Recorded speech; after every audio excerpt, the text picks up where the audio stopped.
Chapter 352. So her boyfriend is Chin Chu. You might be mistaken. I think they're more than just boyfriend and girlfriend. You'd better get your people to check it out.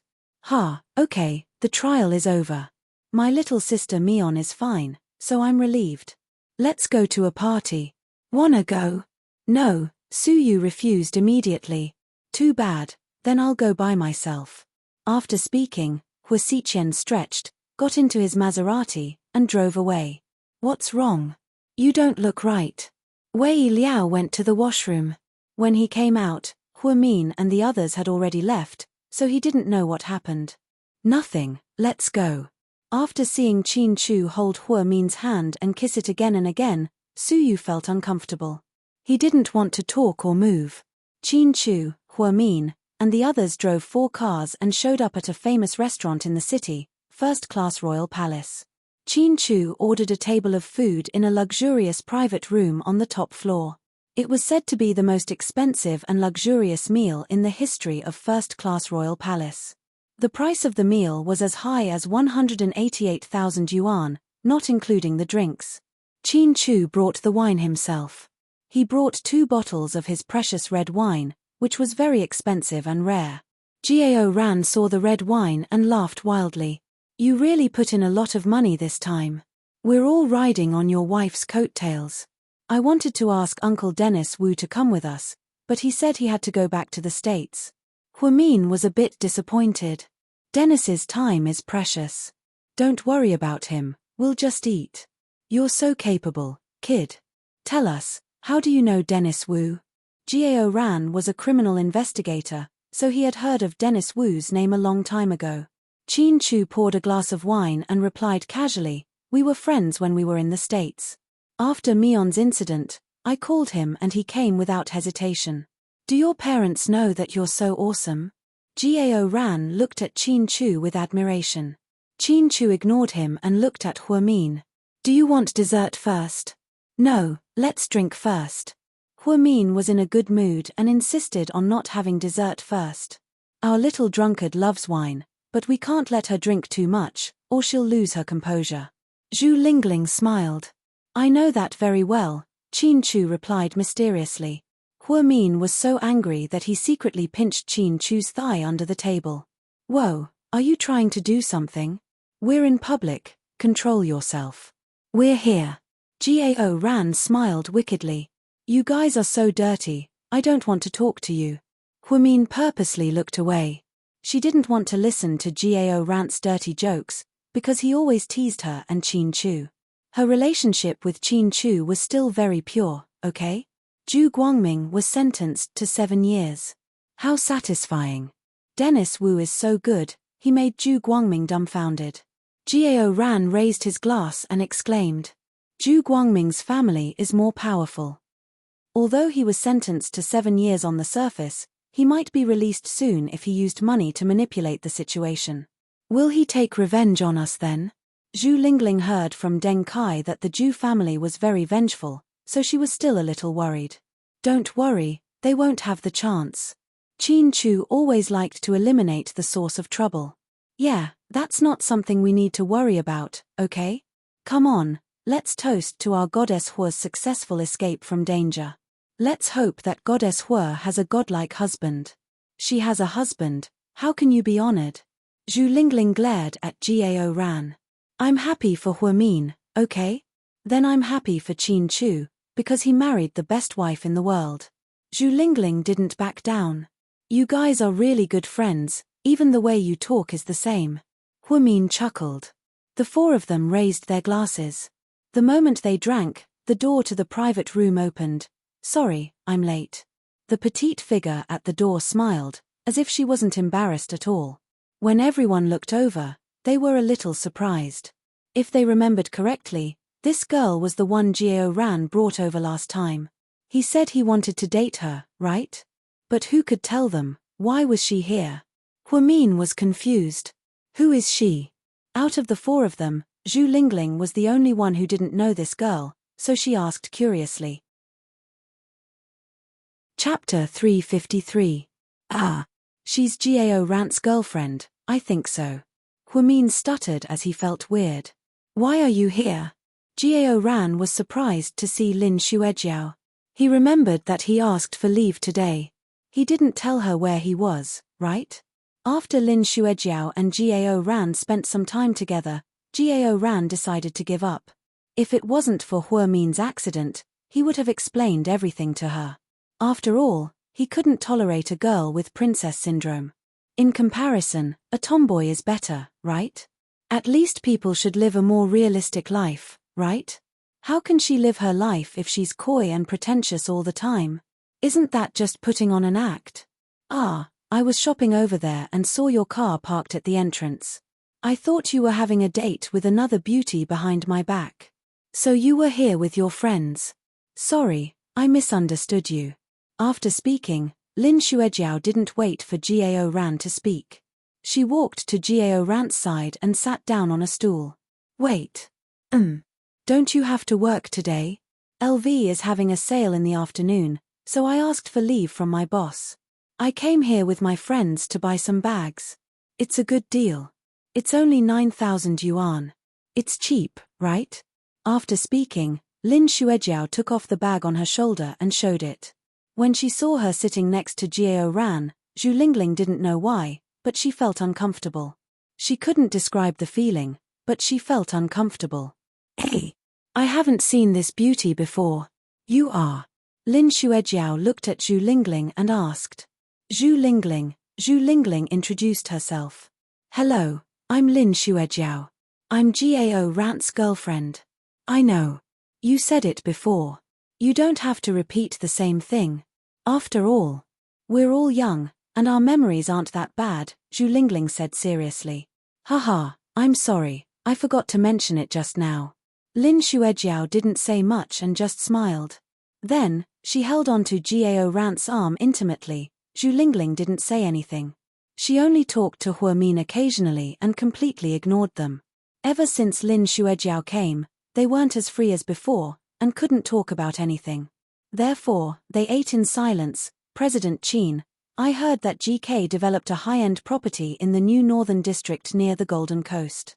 Is that true? Millimeter. Qin Chu was a man of few words. I heard that the market hasn't opened yet, but the price has already risen to 20 to 30,000 yuan per square meter. What kind of price will it be? I'm very curious. Lin Xuejiao looked at Qin Chu with a coquettish voice. This is decided by the board of directors. The final decision hasn't been made yet. If Jiao Ran and I want to buy a new house after we get married, can you give us a discount? After speaking, Lin Xuejiao leaned her head on Jiao Ran's shoulder and pretended to be intimate with him. Qin Chu glanced at Jiao Ran and faintly said, if he gets married, I'll give him a house. Really? Chapter 354. Ha, you sure talk big. Qin Chu sneered. I've always been a man of my word. I've lived for over 20 years, and there's never been anything that I couldn't get. Really? Then I'm afraid you're going to be disappointed this time. No one can take Huamin away from me. No one, including you. Qin Chu's tone was extremely domineering, as if he was announcing to the whole world. Let's wait and see. Su Yu's lips curled up slightly as he turned to leave. Qin Chu snorted and walked out of the restaurant. Then, he got into the passenger seat of Huamin's Volkswagen CC. How did you get in?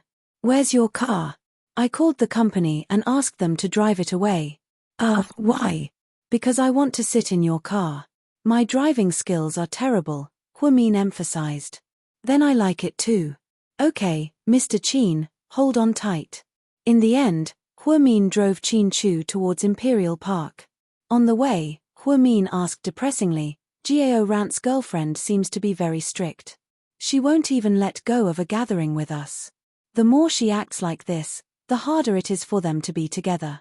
Jiao Ran's personality isn't suitable for this type of woman, Qin Chu analyzed. I think so too, a tough girl like Lingling is more suitable for him. Unfortunately, they don't see eye to eye. How do you know they don't see eye to eye? Am I wrong? Hey, look at your eyes, why do I feel like you know something? Huamin felt like something was wrong, so he asked Qin Chu. I don't know anything, You're thinking too much. Qin Chu didn't want to say more, so he only smiled. Then, he leaned back in the passenger seat. He wasn't surprised by Su Yu's declaration of war just now. Su Yu had been investigating Huamin, and his men had been trying to stop him. At that time, he already knew what Su Yu was trying to do. It was nothing more than the fact that he was interested in his Huamin. However, Huamin could only belong to him and no one else in this world could take her away from him. 3 days later, the local news was that Tianfu Mining Company was facing bankruptcy, and its shares were forcibly purchased by a mysterious company.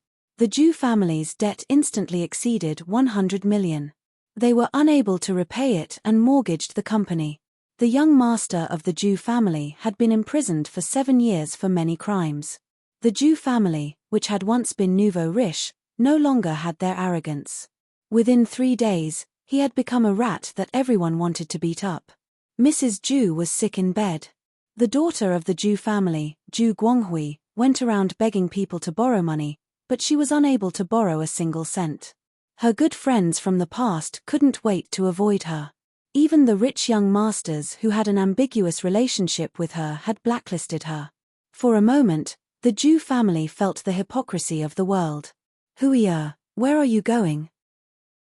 Zhu Guanghui's mother asked weakly when she saw that she was dressed to the nines and was about to leave. A friend of mine told me that the mysterious company that bought our mining company is a subsidiary of the GK Corporation. So, I want to talk to the boss of the GK Corporation. As long as he's willing to let us go, I'm willing to sleep with him. Huiya. I'm so sorry. The mother and daughter sat there and daydreamed. In reality, did she want to sleep with Qin Chu? She was dreaming. In this world, other than Huamin, no one could get within half a meter of Qin Chu. This was something that everyone at GK knew. The new president was cold and arrogant, and didn't want to get close to women. When Zhu Guanghui went to the GK Corporation, she was stopped at the front desk because she didn't have an appointment. Therefore, she had been waiting for GK's president to get off work so that she could find an opportunity to stop him. Zhu Guanghui had already done some research on the internet. She knew that Qin Chu was a very handsome man, so she was very happy. She thought that she had a great body. If she took the initiative, no man would reject her, right? During rush hour, Zhu Guanghui couldn't stay calm as she watched employees walk out of the company one after another. Finally, Qin Chu was escorted out of the president's private elevator by his assistant, Yang. Chapter 355. Goodbye, President Qin. Goodbye, President Qin. See you tomorrow, President Qin. Many executives greeted Qin Chu. Qin Chu nodded slightly but didn't say anything. Just then, Zhu Guanghui rushed up to Qin Chu. President Qin, wait a second. Qin Chu looked at the unfamiliar woman in front of him and frowned slightly. Miss, who are you? Assistant Yang was a little worried. He was afraid that an unknown person would disturb the CEO. President Qin, can you give me a chance to speak? I'm begging you, Zhu Guanghui begged with tears in her eyes. Under normal circumstances, men would take pity on her. However, Qin Chu was no ordinary man. Where are the security guards? Since when did GK allow people to come and go as they please? Qin Chu asked coldly. Captain of the security guards, where the hell are they? Come here and drag this woman away, Assistant Yang immediately ordered. President Qin, I'm Zhu Guanghui. Please let Tianfu Mining live. I'll do anything. I can satisfy all of your requests, Zhu Guanghui said anxiously. All of my requests? Qin Chu glanced at her coldly. Yes, I'll satisfy all of your requests. Please let us live. You sure think highly of yourself, Qin Chu said coldly. President Qin, the mistake that your Zhu family has made is unforgivable. Even if the heavens come to plead for you, it's useless. I think you should stop struggling. If you know what's good for you, sell the last of your old house, leave the city, and never come back. Otherwise, your days will only get worse. After giving her a piece of advice, Qin Chu stood up and left. President Qin, don't go, Zhu Guanghui came today wearing a low-necked miniskirt that hugged her hips. Unexpectedly, Qin Chu didn't even look at her. It seemed like everything was in vain. After being kicked out by GK security guards, Zhu Guanghui completely gave up on trying to seduce Qin Chu. Of course, she didn't know how she offended GK. She thought that her company and GK were in a vicious competition. What she didn't know was that her brother, Zhu Guangming, that wastrel, had completely offended Qin Chu when he angered Huamin. Therefore, the Zhu family could be destroyed in a short period of time. A high-end clubhouse in the city. Why are you still unhappy? Didn't the little girl win the lawsuit? You also have Dennis Wu's support. How awe-inspiring. Wei Liao comforted Su Yu when he saw that Su Yu was still sulking. Su Yu refused to speak and just kept drinking. Just then, Tang Chuan walked over. Lord Su, did you do this to Tianfu Mining? Ha, you're ruthless. Not even a speck of dust is left. What a tragedy. Zhu Guanghui is looking for people to sleep with her and ask for financial support. What does that have to do with me? Weren't you the one who did it?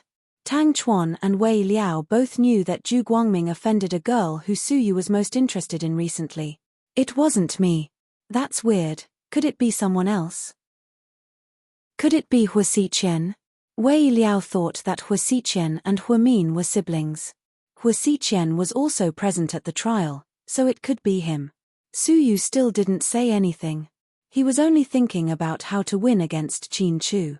Evening when Qin Chu came home, Huamin immediately grabbed his hand and said, "Let's go, honey. Let's go out and play." Go out and play? Where are we going? Qin Chu was confused. I found a good place. Let's have dinner there. It's very lively. You'll definitely like it. After speaking, Huamin didn't wait for Qin Chu to speak and pulled him out. After taking a few steps, Huamin suddenly thought of something. Oh right, we can't leave yet. Change into this first. What is this? Qin Chu asked in a muffled voice when he saw that Huamin was holding something red in his hand. About 3 meters away, there were many stuffed animals. On the other side, there was a plastic basket. Inside were cloth bags. On the sign, it said 1 yuan per try. Many people were playing, but not many of them won. Maybe it was because of the distance and the fact that the bags were lighter. Boss, give me 10. Okay. After taking the 10 yuan from Huamin, the boss handed over 10 bags. Huamin took out 5 bags and gave them to Qin Chu. We'll each take half. Let's see who wins more. What do I get if I win? Qin Chu asked in a low voice. I'll treat you to a meal. Not enough. Qin Chu was obviously not very satisfied. I'll treat you to a smoothie. Not interested. Then what do you want? Huamin asked back. If I win, you have to take off all your clothes tonight and let me hug you. Pervert. Huamin's face immediately turned red. What do you think? Do you dare? Qin Chu tried to provoke him. Why wouldn't I dare? But what if you lose? Huamin was full of confidence. Then I'll take off all my clothes and let you hug me. Qin Chu, screw you. Why did Huamin feel like he would be at a disadvantage regardless of whether he won or lost? Let's start. You have to keep your word. After speaking, without waiting for Huamin to speak, Qin Chu threw out a doll without any warning. Miraculously, he smashed a doll. It was a Changjiang 7 doll. I feel like I'm going to lose. Huamin looked worried. Chapter 357. It's your turn, honey. Qin Chu smiled gently. Huamin felt like every time he smiled, it was a gentle trap. Huamin didn't know if he was distracted or if he didn't use enough strength, but when she threw a cloth bag at him, he missed. When it was Qin Chu's turn, Qin Chu once again hit a SpongeBob SquarePants. They were all Huamin's favorite toys, but she wasn't happy because she felt like she was going to lose. Soon, all 10 cloth bags were thrown, and Qin Chu hit 5 out of 5. Huamin hit 2 out of 5, so the result was obvious. You lost, so when we get home. Qin Chu didn't finish his sentence, but Huamin knew what he was going to say. How about 2 out of 3? Huamin quickly asked. No. Then, Mr. Qin proudly turned around and walked away. Huamian ran to catch up with him, holding 7 stuffed animals in her hands. She looked very cute. Honey, I'm so hungry, what do you want to eat? Let's find a place to get some snacks, the snacks here are really authentic. What do you like? Chin Chu came back to his senses and took the stuffed animals from Huomin's hands. He gently brushed the bangs on her forehead. How about hot and sour noodles? It's super delicious when paired with thousand-layer pancakes, Huomin said excitedly. Okay. No matter what she asked for, Chin Chu would satisfy her, and never once did he go against her wishes. Huomin thought that the reason she rarely fought with Chin Chu was because Chin Chu would listen to her on most things. He wouldn't purposely go against her, because these were all small things in their daily lives. The two of them sat in front of a food stall with 2 bowls of hot and sour noodles and 2 portions of thousand-layer pancakes. Let's dig in. Huomin rubbed her chopsticks with her small hands and started eating. Chin Chu also slowly picked up his chopsticks, lowered his head, and ate slowly. To be honest, he almost never ate food like this because he always thought it was unhygienic. But if Huomin liked to eat, he would eat with her, even if he knew he would have diarrhea. Jiao Ran said that his love for Huomin wasn't just the love between husband and wife, it was the love of indulgence, love, and spoiling love. Even if Huomin wanted to kill someone, Chin Chu would say that he would always support his wife no matter what she did.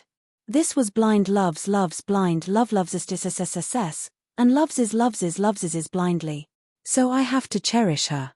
That was right. There were so many people in the world, and not many people would meet someone's made them fall madly in love with her. So, Chin Chu felt that Huomin was God's gift to him, and he would never squander the love between him and Huomin. Is it good? Huomin looked up and asked as she ate. Yes. Chin Chu nodded. Eat more if it's good. I put a little too much chili. I'll have a bite of yours. Chin Chu looked at Huomin's bowl and said eagerly. Huomin didn't think much of it. She picked up a few strands of hot and sour noodles and fed them to Chin Chu. Her actions were very intimate. Chin Chu carefully went over and took the strands of hot and sour noodles from Huomin. He was instantly filled with happiness. When he was in America, he never thought that a day like this would come. On a simple night like this, he and Huomin were wearing matching couple outfits, walking through a bustling night market, eating hot and sour noodles that Huomin personally fed him. It was like a dream, so happy, yet so unreal. For a moment, Chin Chu was a little distracted, and his expression was dazed. What's wrong? Huomin asked curiously. Chapter 358. Nothing. Chin Chu immediately came back to his senses. Why were you in a daze? I was just thinking about something that happened in the States. Huh. Did you have girls in the States who went shopping and eating with you like this? Huomin was full of jealousy.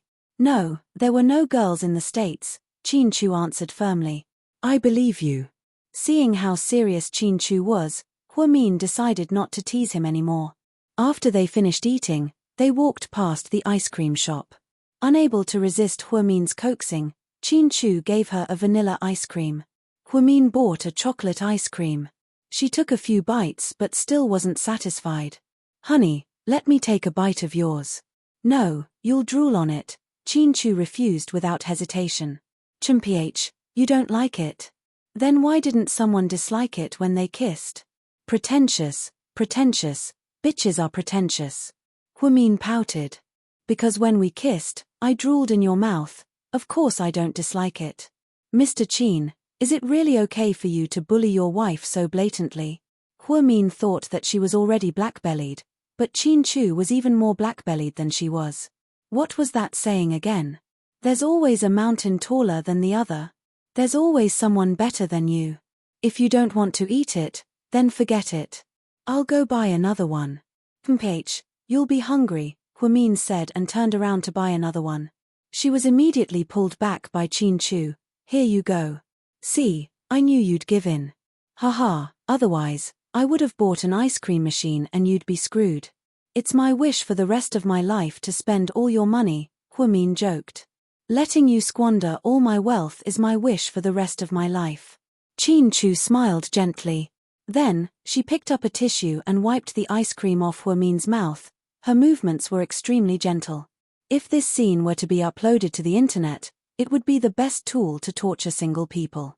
Not far away, a gold-plated Ferrari was parked on the side of the road. Suyu would never come to such a retarded night market. It was such a mess. When he passed by, there were a lot of people in this area, so he drove a little slowly. Then, he inadvertently looked around and saw Huamin in the crowd.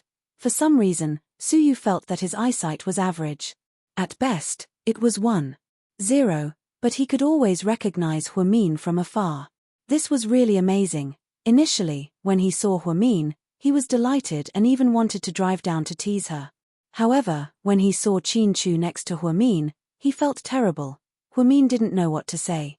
Her lips were curved into a smile. It was obvious that she was going to fall apart soon.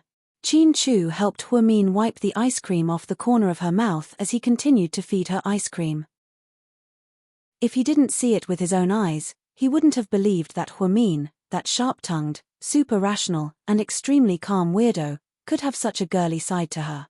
Her expression was like that of a young girl experiencing her first awakening of love and being together with her first love. Jealousy welled up in Suyu's heart. He was so jealous of her. He even fantasized that if Huamin could get along with him like this, she would be so happy that she could die, right? As he watched Huamin and Qin Chu both leave, Suyu slammed the steering wheel in frustration. All of a sudden, his mood was gone. Inside a private room in a high-end club, Suyu drank a lot and was already slightly drunk. Lord Su, if there's anything you're unhappy about, hurry up and tell us. Make us happy. In front of Suyu, only Wei Liao dared to be so impudent. Suyu didn't say anything, but his half-closed eyes slowly opened. Chapter 359. It was rare for Suyu to be in such a bad mood. Ever since he was young, there was nothing he couldn't get if he wanted something. The Su family doted on this sole heir of 5 generations and couldn't bear to be bullied at all. However, Suyu wasn't as domineering as Zhu Guangming, who bullied others with his power. Most of the time, he was flirting with girls to earn money and drinking with his buddies. He thought he could live like this for the rest of his life. Until Huamin appeared and completely broke the peace. Huamin wasn't stunning, her body wasn't hot, and her personality wasn't gentle, but she still managed to move Suyu's heart. He thought that no matter how hard it was to get Huamin, he would definitely get her quickly. He didn't expect that this road would be so far away. Now that he was out of the nursing home, it was even more difficult to see Huamin. He wasn't the type to pester people. He wouldn't go to the nursing home to look for her for no reason, and he definitely wouldn't call her for no reason. Huamin's attitude was clear. She didn't add him on WeChat and wasn't willing to answer his calls. Even when they met, she wasn't very friendly. She had always been distant towards him. At first, he thought this girl was playing hard to get. Later on, he felt that Huamin's personality was naturally cold. Later on, he found out that Huamin had someone in her heart, and that was her mysterious boyfriend. When he found out that her boyfriend was Qin Chu, he was also shocked. However, he didn't back down. He even met Qin Chu at a restaurant and challenged him. However, today, when he saw how happy Huamin was with Qin Chu with his own eyes, he felt a strong sense of defeat. That warm smile was something Huamin had never shown him. It seemed like she really didn't like him and didn't want to talk to him. Most importantly, he had investigated Huamin so many times before, but to no avail. Now, he found out everything. Suyu's subordinates responded hesitantly and told him what they had found out. After listening to them, Suyu's mood completely turned to the South Pole. The people I sent out today found out that Huamin and Qin Chu are husband and wife. After saying this, Suyu picked up his wine glass and took a big gulp. It was obvious how heavy his mood was. When Wei Liao heard this, his expression changed slightly. He didn't expect things to turn out like this. She had just found out that Qin Chu was the man behind Huamin, and now she heard that they were husband and wife. It was too shocking. When did you get married? Why don't the people outside know anything about this? Wei Liao remembered that GK's Qin Chu had just returned to China not long ago. When he took over GK, the media kept a low profile for a few days, but he didn't hear anything about him getting married. Qin Chu is the only son. If he really gets married, Won't the Qin family hold a big banquet? What on earth is going on? They didn't hold a banquet, but they already got their marriage certificate about 3 months ago.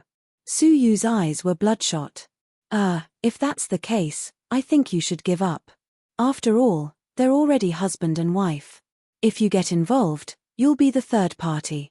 That's a moral issue. Wei Liao used to think that if Huamin only had a boyfriend, Su Yu could continue to pursue her. After all, there were hundreds of suitors. As long as they weren't married, everything was unknown. However, now that they already got their marriage certificate, there was no point for Su Yu to pursue her anymore. After all, Lord Su's status was high, and he couldn't do anything that would cause him to lose fans. Seeing that Su Yu didn't say anything, Wei Liao continued to persuade him, "Lord Su, take it easy. There are so many women in the world, you don't have to fight with Qin Chu, right?" Bang!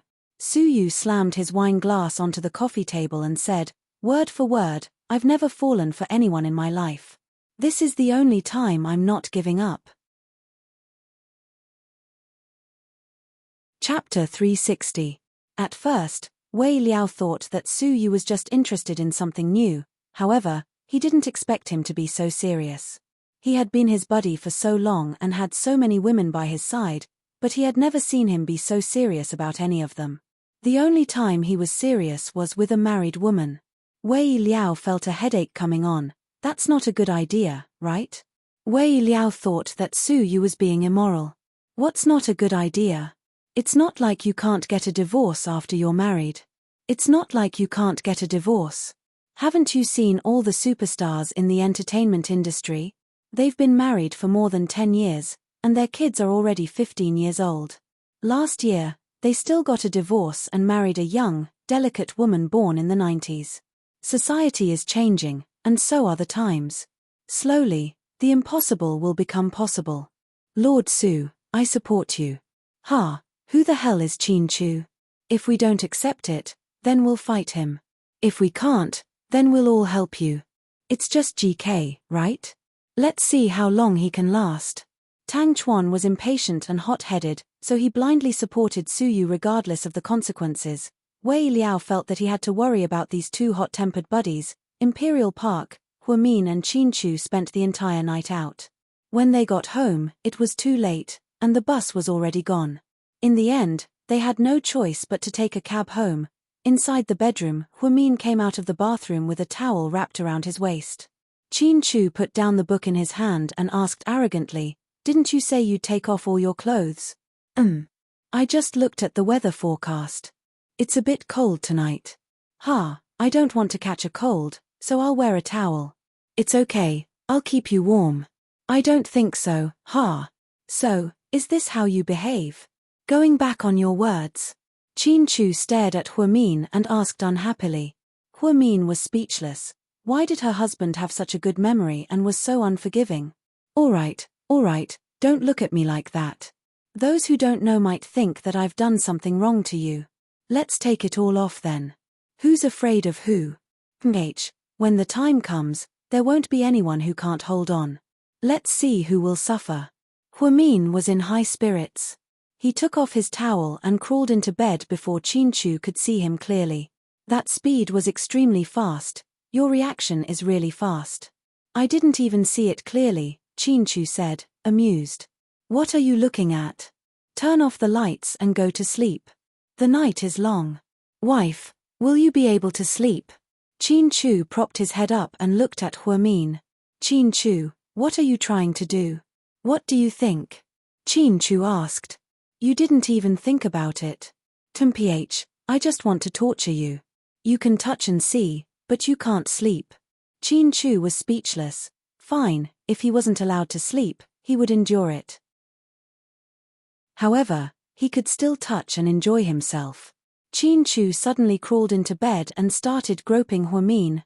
Qin Chu, what are you doing? Stop." Huamin immediately lost his cool and screamed. That night, nothing substantial happened. However, Huamin was groped by Qin Chu to his heart's content. Mr. Qin's heart finally calmed down. He felt like Huamin was slowly starting to accept him and open up to him.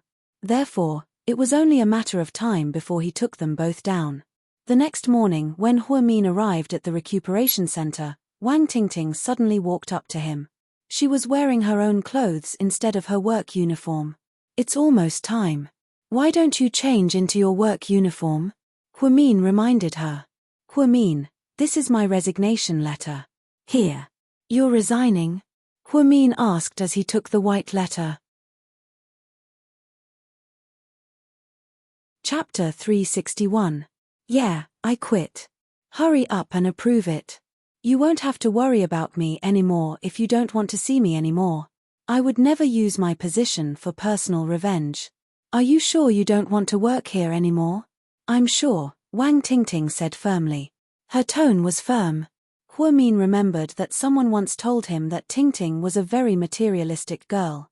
She always wanted to be promoted in the hospital. In order to get promoted, she even slept with Deputy Director Guo.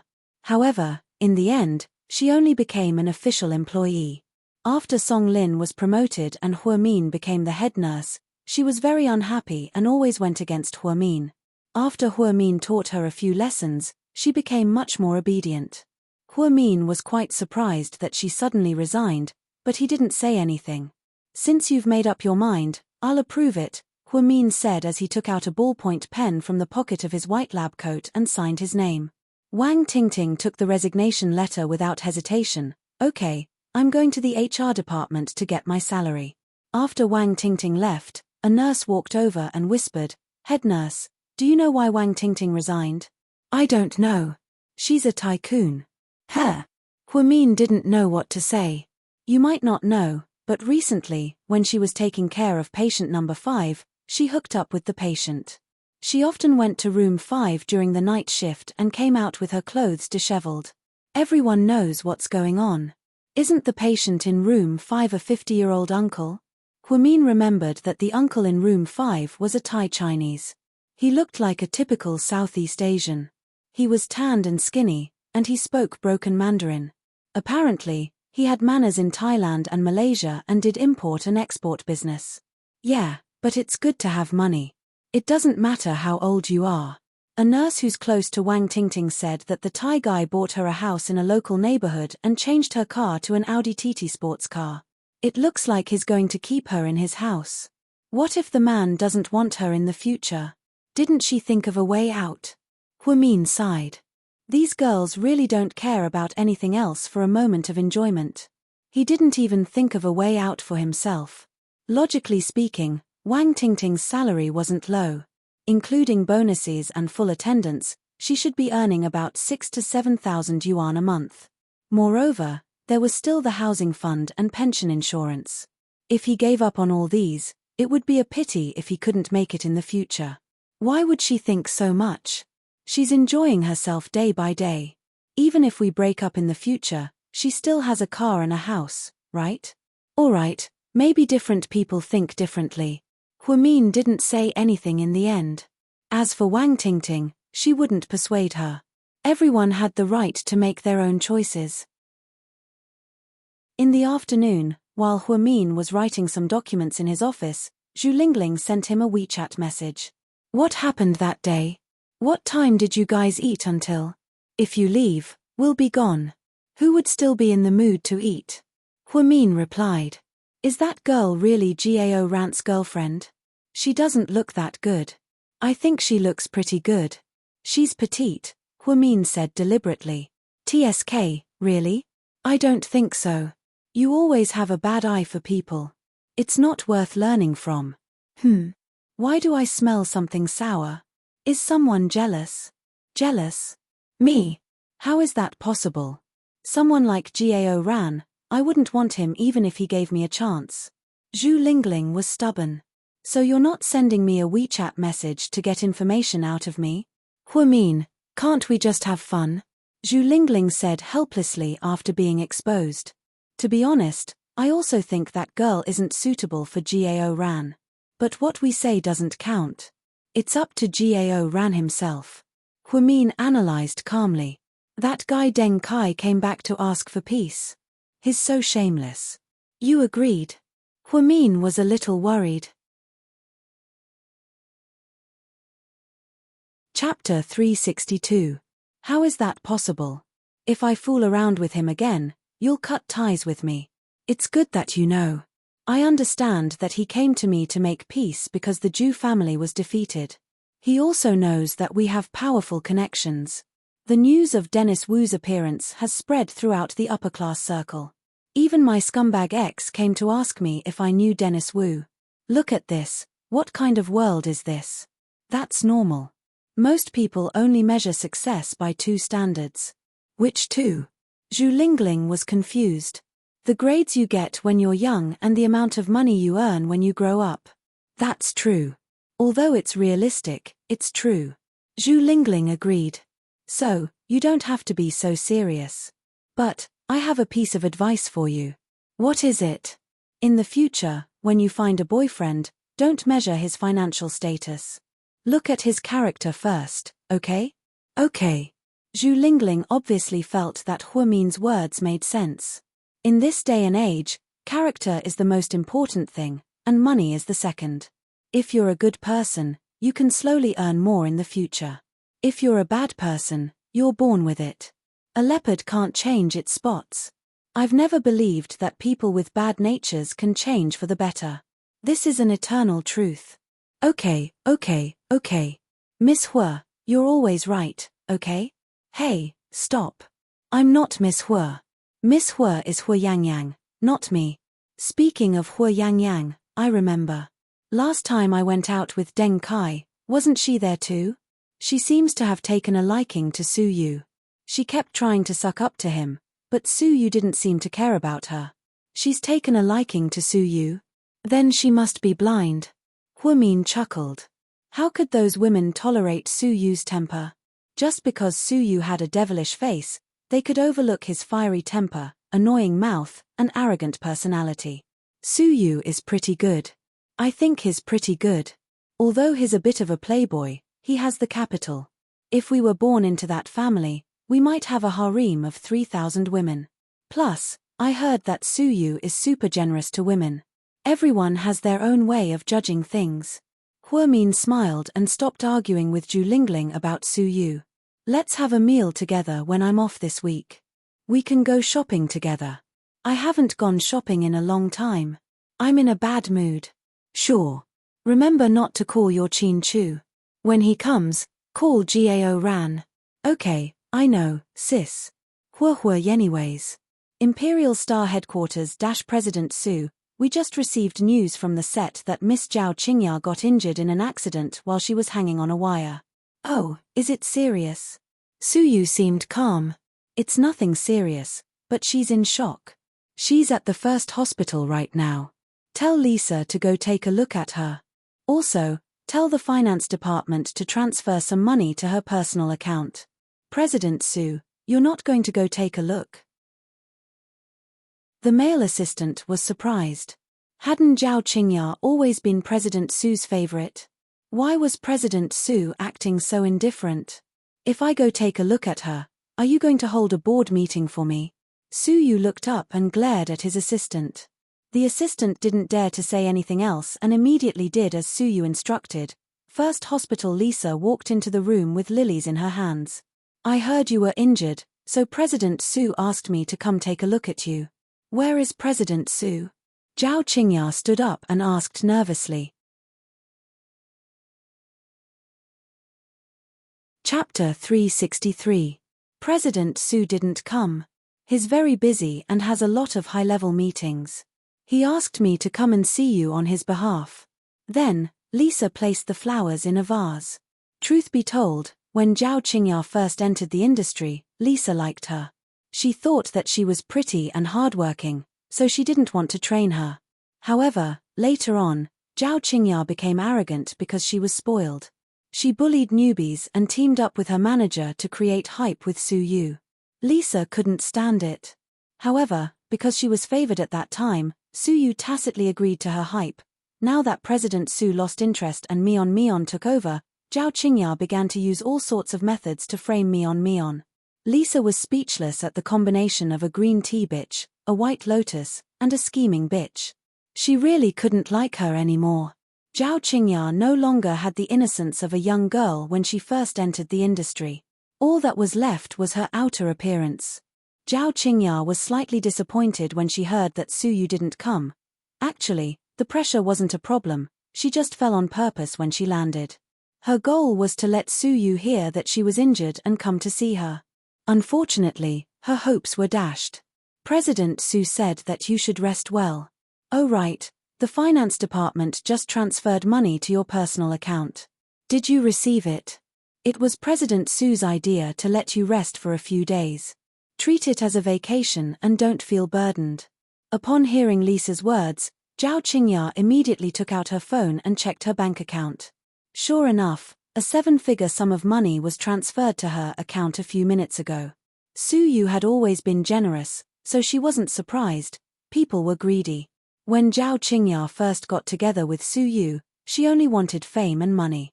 Back then, Su Yu supported her greatly. She acted in several big movies in a year and became an award-winning celebrity. She was rich and famous. Other than the money she earned from the movie, Su Yu also bought her several houses and cars. She had countless jewelry, watches, and bags. However, that wasn't what she wanted anymore. She wanted to marry Su Yu and marry into the Su family. Then, she would be able to successfully retire and help her husband and raise her children. Unfortunately, how could it be so easy to enter the Su family? Sister Lisa, we've known each other for so long, you don't have to hide things from me. Is President Su with Mion? Qingya, there's something, just tell me yes or no, Zhao Qingya demanded. No, it's really not that. President Su does take extra care of Mion, but as far as I know, there's really nothing going on between the two of them. President Su seems to be very busy recently and doesn't spend much time at the company, so the two of them don't have much chance to meet. Heh. I don't believe you. Zhao Qingya sneered. It must be that bitch Mion. She used all her tricks to seduce President Su while I was away filming. See, you don't believe me even if I tell you the truth.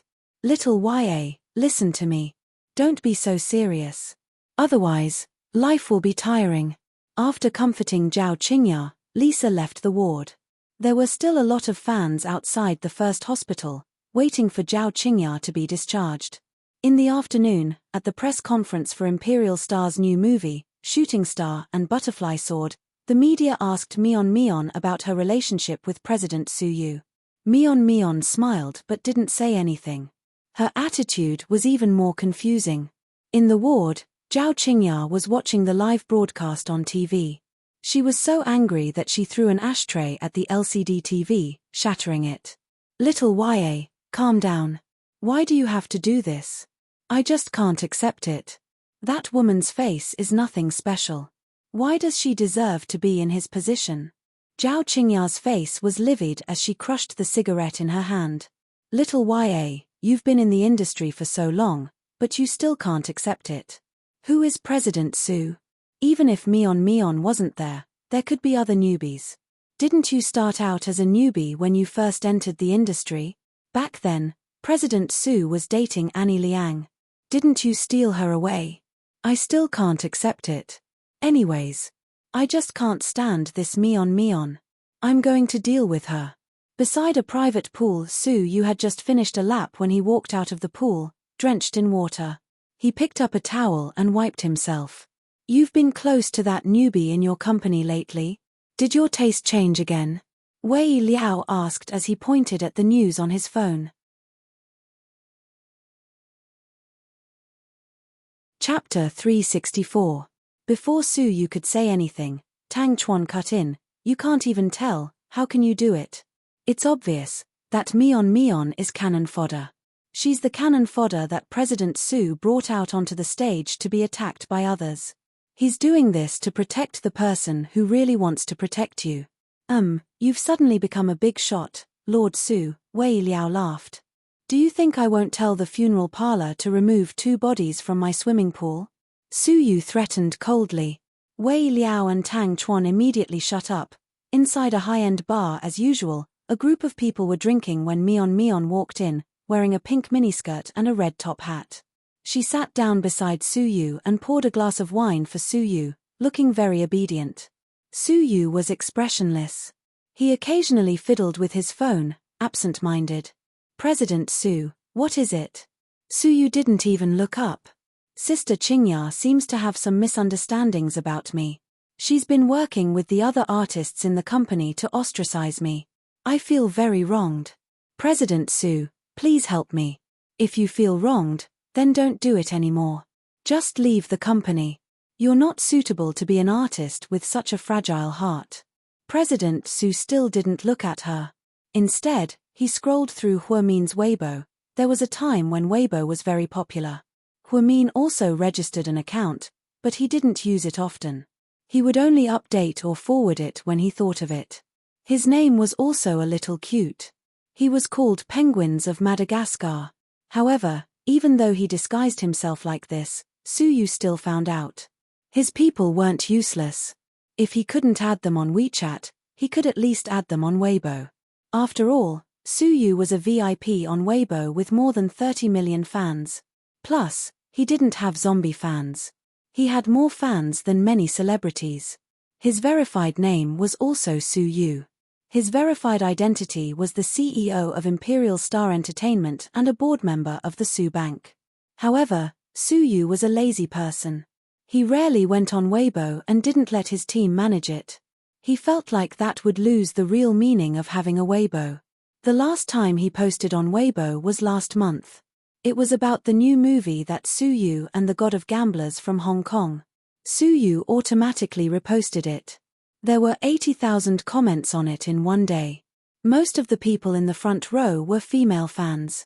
One of them shouted, "Hubby, you finally updated your Weibo. We'll support your movie, even if it's bad.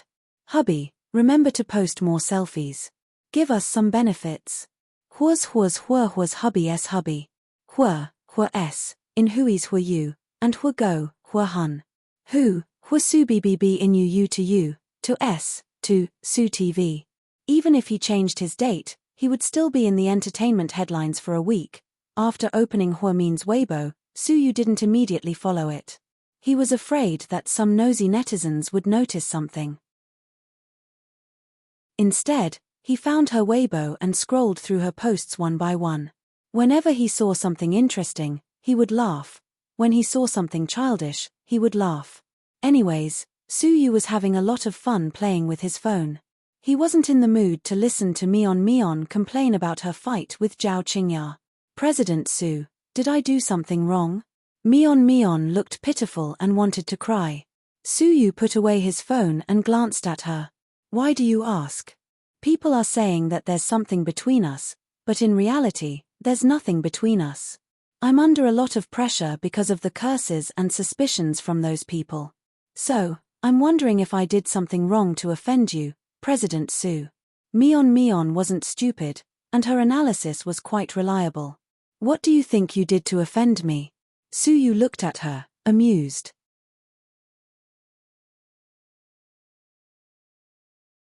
Chapter 365. I'm not sure, please enlighten me, President Su. Mion bit her lip and said in a low voice. If there's nothing else, you can go home. If you want to do well in the future, don't waste your time on useless things. Focus on acting and memorize the script. Hard work is more important than anything else. Remember, there are no shortcuts to success. President Su, I actually. Mion didn't want to give up, so she moved closer to him. She wanted to get closer to Su Yu. Su Yu immediately stood up, pointed not far away, and yelled, "Give me the mic, I know how to sing this song." Then, Su Yu took the mic and started singing. Mion awkwardly stood to the side. Just then, Tang Chuan, who reeked of alcohol, sat down and put an arm around Mion's shoulder. Your president has been abstinent lately. Don't waste your time on him, why don't you be with me? I'll definitely love you more than he does. Ha ha. Young Master Tang sure knows how to joke. Mion awkwardly laughed, then got up and said goodbye to Wei Liao and Tang Chuan. TSK. Lord Su is getting more and more noble. Even though this chick had plastic surgery, her body is not bad. If I sleep with her, I'll be in a good mood. Tang Chuan shook his head and sighed. Lord Su is very arrogant and won't sleep with just anyone. He's very pretentious, so don't add to his troubles. Wei Liao drank as he watched Su Yu sing. After Mion left, Su Yu played with them for a while, but he wasn't in the mood. The black Lamborghini Sixth Element was Su Yu's favorite. It was a limited edition car that was rarely seen on the market. It appeared in the movie Need for Speed, and it was very cool. It also matched Su Yu's flamboyant personality very well. They drove the black Lamborghini through the night and stopped at the entrance of Southside Recuperation Center. Ever since Huamin was promoted to head nurse, she didn't have as many night shifts as before. Sometimes, she only had one shift every 2 weeks, and each shift lasted for 3 days, so it was relatively easy. Lord Qin was very satisfied with this. Huamin was on the night shift when a delivery man suddenly walked in. "Who is Ms. Huamin?" "Me." Huamin raised his hand. "Hello, this is your express delivery." Huamin remembered that he hadn't done any online shopping recently. Why did he suddenly receive a delivery? Looking at how tightly it was covered, could it be a terrorist's bomb? "Head nurse, why aren't you opening it?" "I'm afraid it's explosives." "Aren't you thinking too much?" The nurse on the same shift sweated. Otherwise, the head nurse was an extraordinary woman. Even her way of thinking was so strange. Shouldn't a woman be surprised when she received a package and then guess who sent her the gift? Why would the head nurse think that a package delivered in the middle of the night was a bomb? It was too weird. Under the encouragement of the nurse, Huamin opened the package and found that it was a midnight snack. What a false alarm. Moreover, it was a weird supper. It was weird because it was not porridge or milk tea. It was actually smoked pork trotters, chicken feet, sausages, and some sesame seed cakes. The taste was not bad, but was it really okay to eat this in the middle of the night? "Head nurse, this is so sweet. It must be from your boyfriend, right?" The nurse was very envious. Huamin knew that this definitely wasn't Qin Chu's doing. Qin Chu usually delivered the food himself. Could it be? Huamin thought of someone, but he wasn't sure. Huamin's circle of friends was quite small, so there weren't many people who could deliver a midnight snack like this.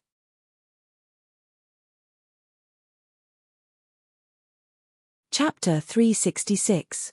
Head nurse, I'll keep an eye on it for you. You should eat. It's okay, I'm not hungry. You can eat this. How could I? The nurse was a little shy. It's okay, I'm scared of getting fat. Haha, I don't want to eat so much collagen. Huamin found an excuse. Then I won't hold back, head nurse. The nurse happily took the supper into the office. Huamin was bored out of her mind as she scrolled through her WeChat friend circle. Today was pretty peaceful.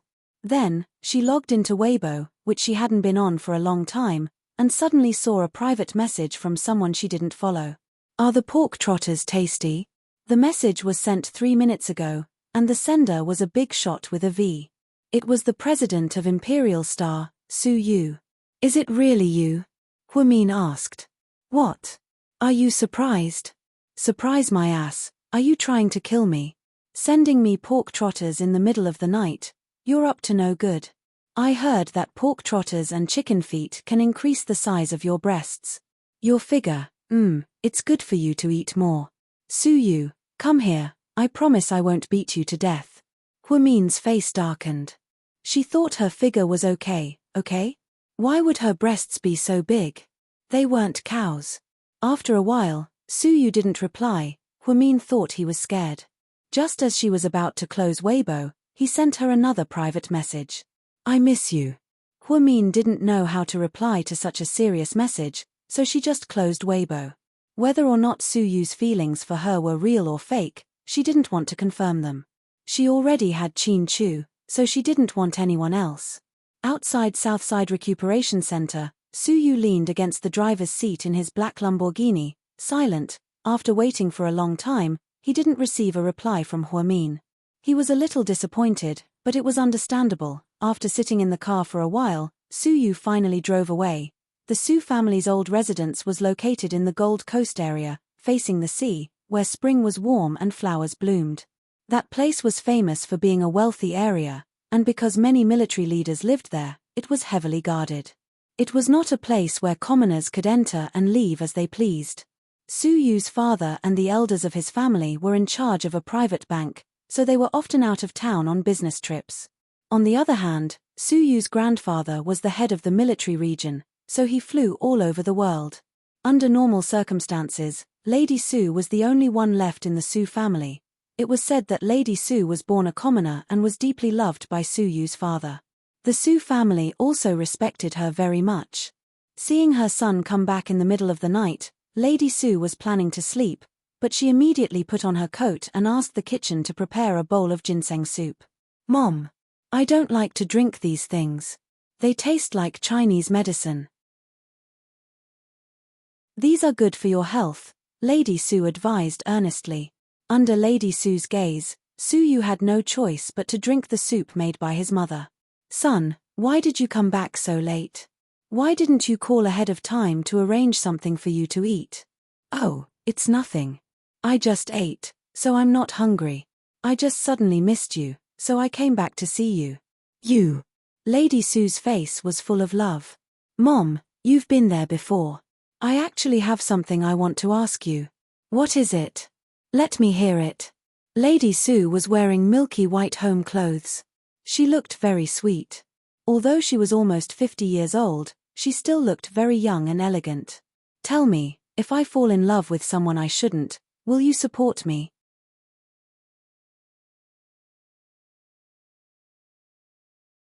Chapter 367.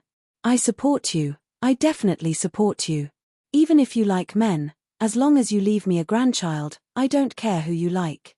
Su Yu was immediately speechless. "You're really my mother, you're definitely not a free gift." "What? Do you like a girl recently?" There's one." "What does she do? How old is she? What does she look like? Do you have a picture?" Lady Su was immediately interested. "Mom, I can't tell you right now, but if I have the chance, I'll tell you, haha. Why are you being so secretive?" All right. But you're not young anymore. Don't mess around anymore. As for those female artistes in the company, if you can, then do so. Your grandfather said that people from the entertainment industry will never be able to enter the Su family." "I know." Su Yu nodded. "Are you sleeping at home tonight? I'll get someone to clean up your room." "It's okay, Mom, I'm going back to my place." After sitting with his mother for a little while, Su Yu left in the middle of the night. The good thing was that the Su family was already used to this little ancestor's personality. The next morning, on his way to work, Huamin received a WeChat message from Gao Ran. "Is Huamin here?" "Yes." "What's up with Zhu Lingling? What happened to her? She blocked me on WeChat." Gao Ran sent a crying emoji. Why?" Huamin was confused. "I want to know too. Is she having a stroke? Why did she block me? Are you sure she blocked you and not deleted you? What's the difference?" Gao Ran sent a crying emoji. "There is a difference. She blocked you because she doesn't want to hear from you.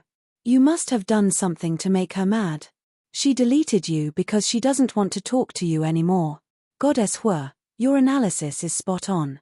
So, can you tell me now, did she block you or delete you?" Huamin replied with a voice message on his earpiece. "Blacklist me. Ha ha ha. Hurry up and tell me, what did you do to her?"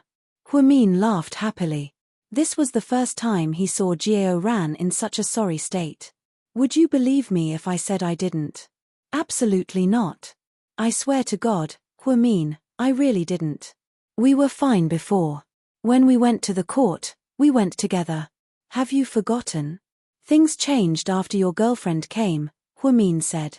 "Lin Xuejiao is a bit weird. She followed my car and knew where I was. Then, she pretended to meet me by chance. I don't like this kind of scheming woman. That's your problem. Hey, can you help me plead with her and ask her to pull me back?" "Why should I help you? Are you my brother?"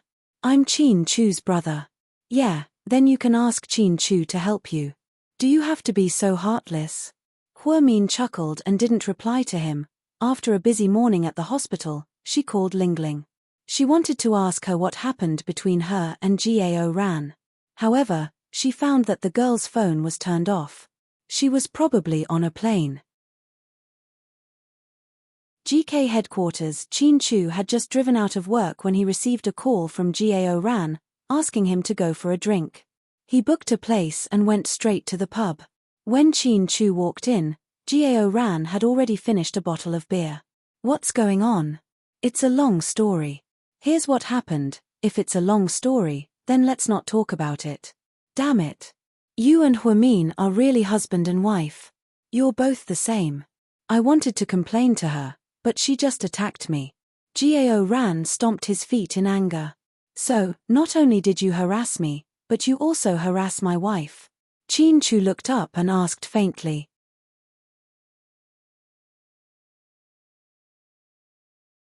Chapter 368.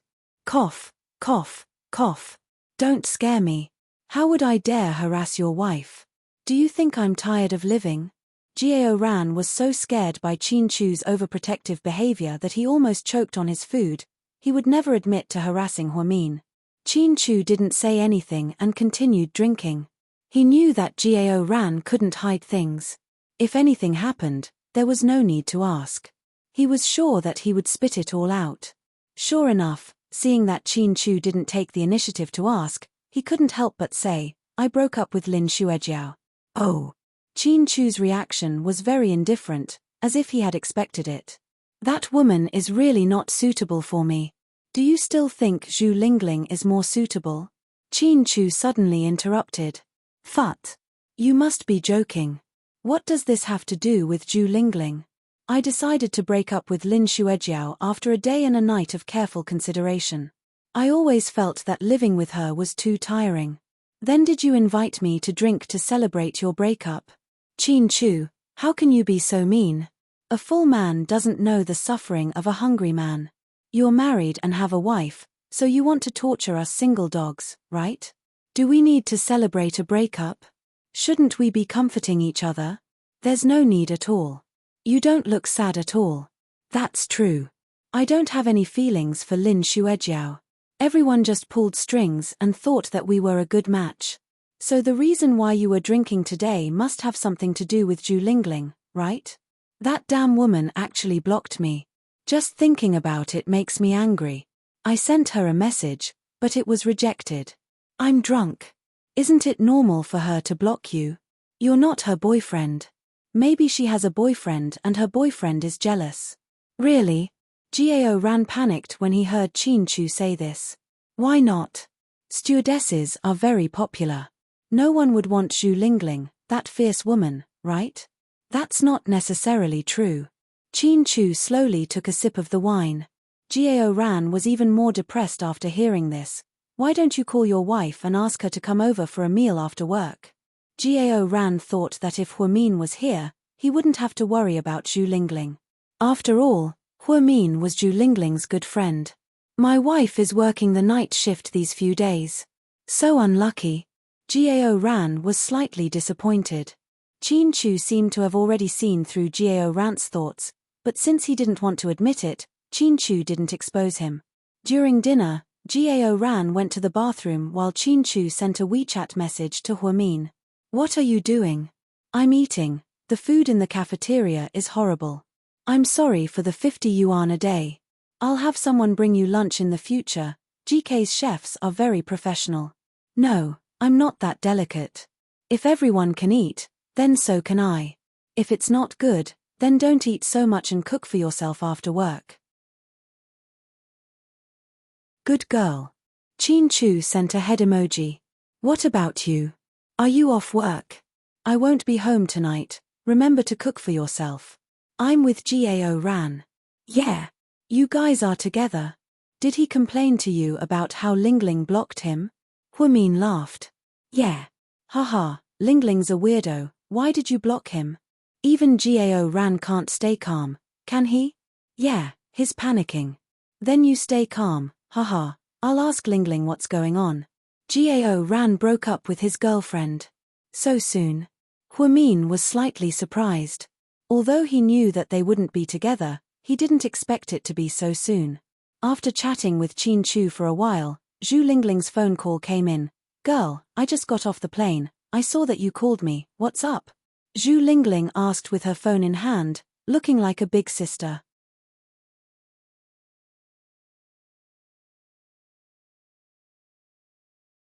Chapter 369. Gao Ran said you blocked him on WeChat. Yeah, is there a problem? Zhu Lingling answered confidently.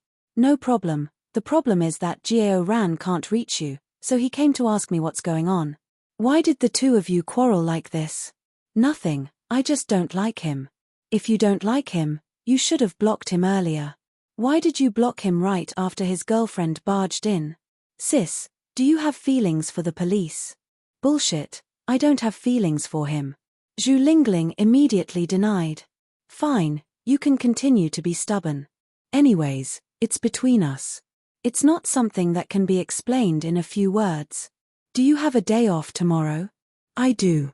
I'm working the night shift today, so I have the whole day off tomorrow. Great, let's go out and eat. I'm in a bad mood recently, so I want to talk to you.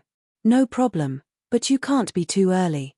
I need to catch up on sleep when I get back. Let's do it at noon. Call me after you book a restaurant. Why am I the one who booked the restaurant? Aren't you the one paying?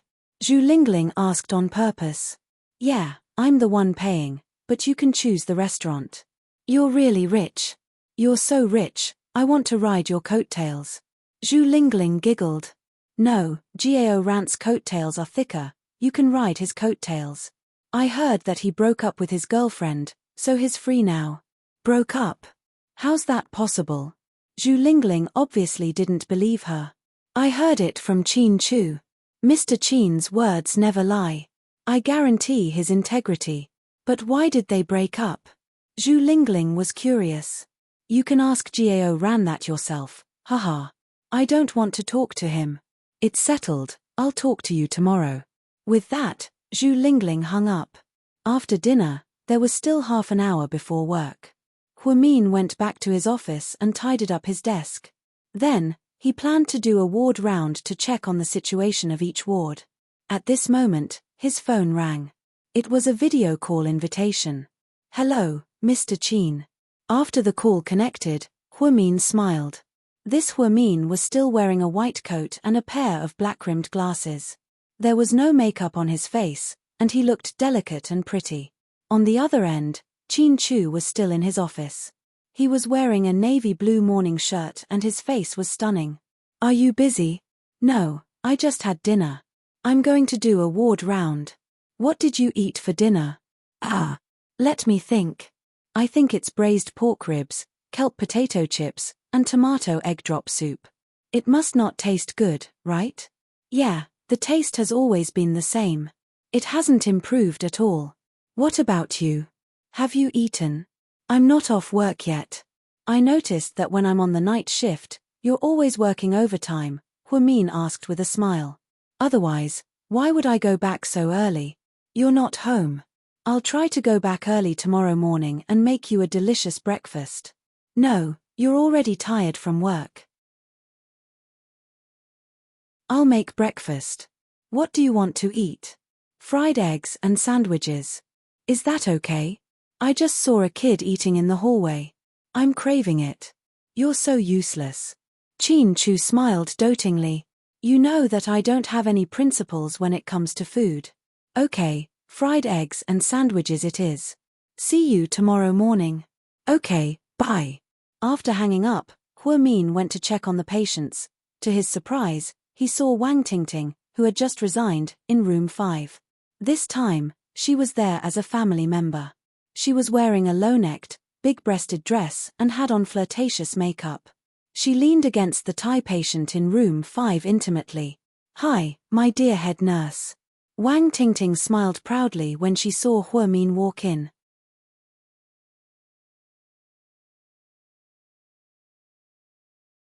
Chapter 370.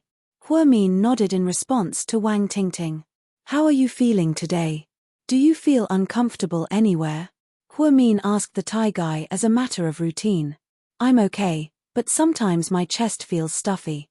Do you guys have any ways to relieve it? It's probably because of the lack of air circulation in the room. I suggest your friend take you to the garden for a walk. It'll help with your recovery. Okay, thank you, head nurse. The Thai guy was actually quite polite, aside from his perverted nature. Hua Min looked at Ting Ting and reminded her, he has a history of diabetes, so try to control his diet. Don't let him eat too much sweet fruit. I know, you don't have to tell me. I'm his girlfriend, so of course I know him. That's for the best. Hua Min smiled and turned to leave. I really hate how arrogant she is, always pretending to be rational. Wang Tingting cursed as she looked at Hua Min's back.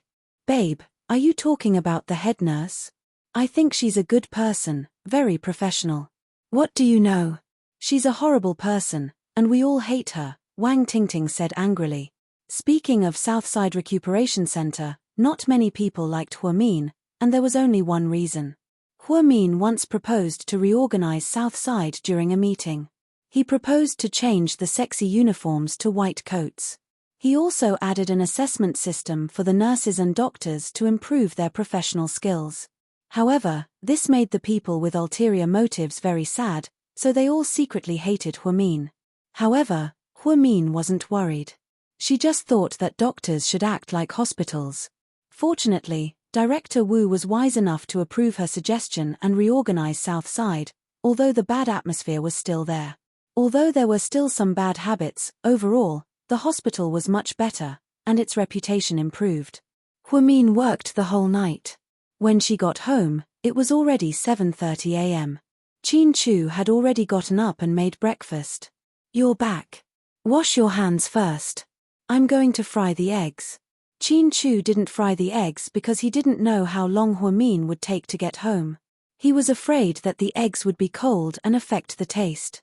Seeing Chin Chu busy in the kitchen, Hua Min felt slightly touched. In a lifetime, how many women could meet a man who could cook for them? The premise was that this man was very busy and was in charge of a company worth tens of billions.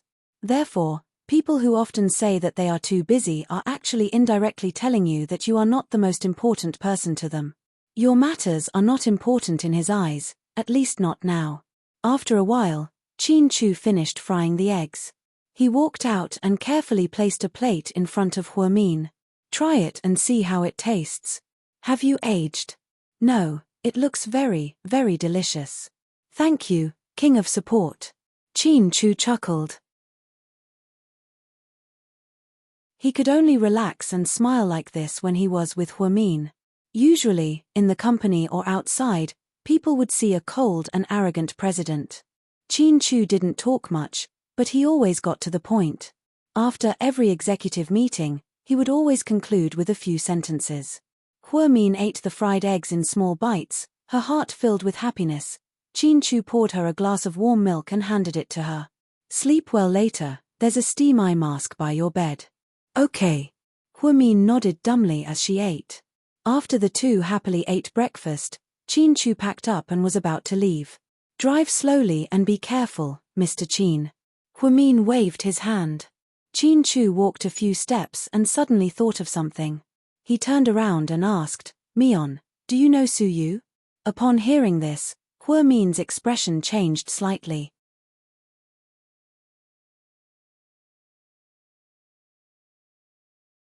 Chapter 371.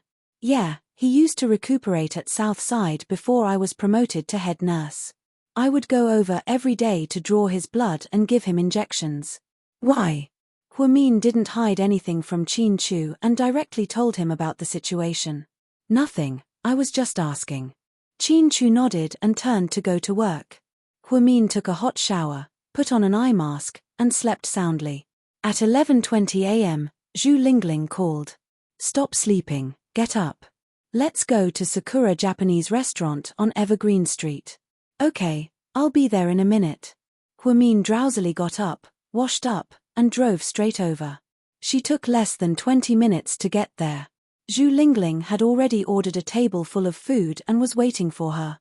After the two of them ate and drank, Zhu Lingling suggested that they go shopping. Hua Min gladly agreed. However, to their surprise, they bumped into Lin Xuejiao at the mall. When she saw Hua Min, she immediately went up to greet her passionately. Hello. What a coincidence, you're shopping too, responded Huamin with a smile. Yeah, did Gao Ran tell you guys about us? Asked Lin Xuejiao directly. Huamin and Zhu Lingling looked at each other. Then, Huamin nodded. Oh, I heard a little bit. Do you know why we broke up? Lin Xuejiao looked like she was asking Huamin, but her eyes were actually looking at Zhu Lingling the entire time. I don't know, Gao Ran didn't tell me, and it's not convenient for me to ask. Gao Ran's family is a high-ranking family, so they have high expectations for their future daughter-in-law. I thought I was great, but I still couldn't marry into their family. Gao Ran's mother already made it clear that they won't accept a non-virgin into their family. I had a boyfriend before, so never mind, let's not talk about this. Anyways, I wish Gao Ran the best. You guys go shopping, talk when you have time. After Lin Xuejiao finished speaking, she turned around and left. Huamin and Zhu Lingling were left behind with a confused look on their faces. When Zhu Lingling heard Lin Xuejiao's words, she said sourly, "What day and age are we in? Gao Ran's mother sure is interesting. If she wants to find a daughter-in-law like that, I suggest she go to kindergarten. This Lin Xuejiao is quite strange, why did she tell us all this?" Huamin thought Lin Xuejiao was a bit strange. She didn't think that she and Lin Xuejiao were close enough to talk about such private matters, but she did. She also didn't think that Lin Xuejiao was a brainless person who would talk nonsense. Maybe she had a motive for saying all this. Huamin lowered her head and thought about it. Don't just stand there, let's go. After pulling Huamin away, Zhu Lingling and Lin Xuejiao shopped for the entire afternoon. After they had afternoon tea, Zhu Lingling finally let Huamin go home. After Huamin got home, he received another WeChat message from Gao Ran. Huamin, did you ask Zhu Lingling? What's going on? Even if a criminal is sentenced to death, there has to be a reason. It's so unclear, it's so weird. Huamin thought for a moment and asked, why did you break up with Lin Xuejiao? Didn't I tell you? Their personalities don't match. Is there a reason behind it? For example, your mom doesn't agree to it. Huamin asked carefully. Sis, are you kidding me? My mom wants me to get married tomorrow and have kids the day after tomorrow. She doesn't care about me. Oh, I get it now. What do you get? Gao Ran was confused. It's nothing. I'll ask Lingling about it later. Don't worry. How can I not worry? I don't even know what's going on. Gao Ran seemed very anxious. However, Huamin didn't reply to him. After hanging up the phone, Huamin was almost certain that Lin Xuejiao was a scheming bitch. She seemed to have seen through the subtle relationship between Zhu Lingling and Gao Ran and wanted to destroy it. She thought about it and decided to help Gao Ran. She sent a WeChat message to Lingling, Lingling, pull Gao Ran back. Stop sulking.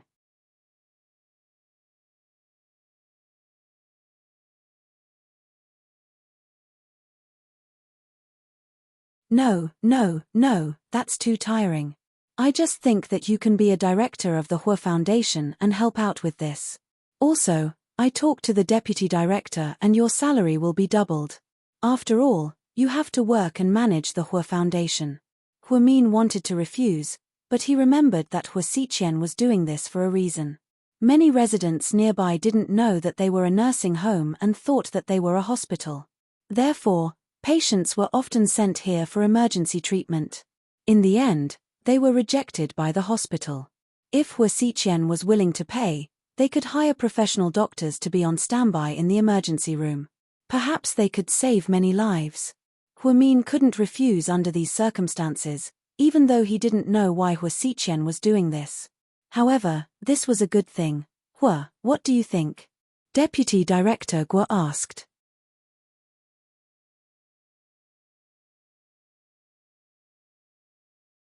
Chapter 373. Sure. Huamin nodded. See, I told you Huamian would agree. Can I go now? Vice Director. What are you busy with, Mion? I haven't eaten yet. I heard the food in your cafeteria is pretty good. Can you take me there? Huamin was just about to refuse. Vice Director Guo said, "Of course, you've done so much charity work, Huamian won't say no to this request." His words made Huamin swallow back his words. Huamin had no choice but to take Hua Xiqian to the cafeteria. It was already past lunchtime, so the vice director personally ordered the chef to make a few extra dishes for Hua Xiqian. In the huge cafeteria, Huamin and Hua Xiqian sat across from each other. "I'm curious, why are you doing this?" "I'm doing a good deed." Hua Xiqian chuckled. "I don't believe you. A cunning entrepreneur wouldn't do something that doesn't benefit him for no reason. Don't try to fool me. TSK, you're so smart, I like it when you're always rational. Don't bullshit me, hurry up and tell me." "Mion, I'm hungry, can we talk while we eat?" Hua Xiqian begged. Just then, the waiters brought out the dishes one after another. There were 6 dishes: forest stir-fry, sweet and sour pork ribs, braised carp, bitter melon fried eggs, salted prawns, braised meatballs, and a bowl of pickled vegetable soup. Before Hua Xiqian could say anything, Hua Xiqian picked up a prawn and put it in Huamin's bowl. "I remember, you like seafood, right?" Hua Xiqian put down his chopsticks and smiled at Huamin. "How did you know?" Huamin remembered that she had never eaten with Hua Xiqian, so how did he know what she liked to eat? "Hihi, I was just guessing." "I don't." Hua Xiqian's words were never trusted by Huamin because he was always like that. She was smiling on the surface, but who knew what evil tricks she was scheming in her stomach? "Do you usually eat these dishes?" "Usually, there's only one meat dish, one vegetable dish, and one soup. It's never been as sumptuous as today. It must have been hard on you. What's so bitter about it? Don't we all eat this?" Huamin disagreed. This was the first time Hua Xiqian had the opportunity to eat with Huamin, and he seemed to cherish it very much. After Huamin finished eating the prawn, he immediately used his chopsticks to pick up another one for her. Moreover, he used a new pair of chopsticks to pick it up.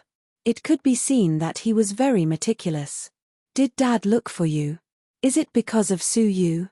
"Yeah, his idea is unrealistic. There's no way I'll be with Su Yu, so I don't need any help from the Hua family. Su Yu seems to be more than just interested in you. You have to be careful." "Be careful of what?" "He won't hurt me." "That's hard to say. Su Yu can be very domineering sometimes.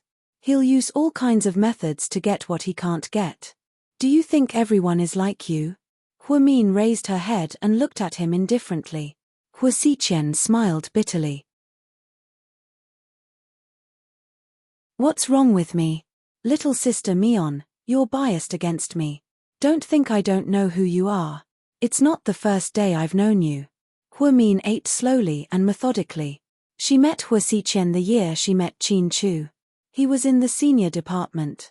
Although they didn't interact much, she still knew how Hua Xiqian did things. He was a person who didn't play by the rules, but he could catch people off guard. In short, his methods were quite sinister. This was also the reason why Huamin had been avoiding him all these years. Hua Yangyang and Hua Xi had probably been taken advantage of by him. "Then tell me, who am I?" Hua Xiqian asked with a smile. "You know yourself." Hua Xiqian, "Little sister Mion, let me ask you a question. Between me and Qin Chu, who do you like more?"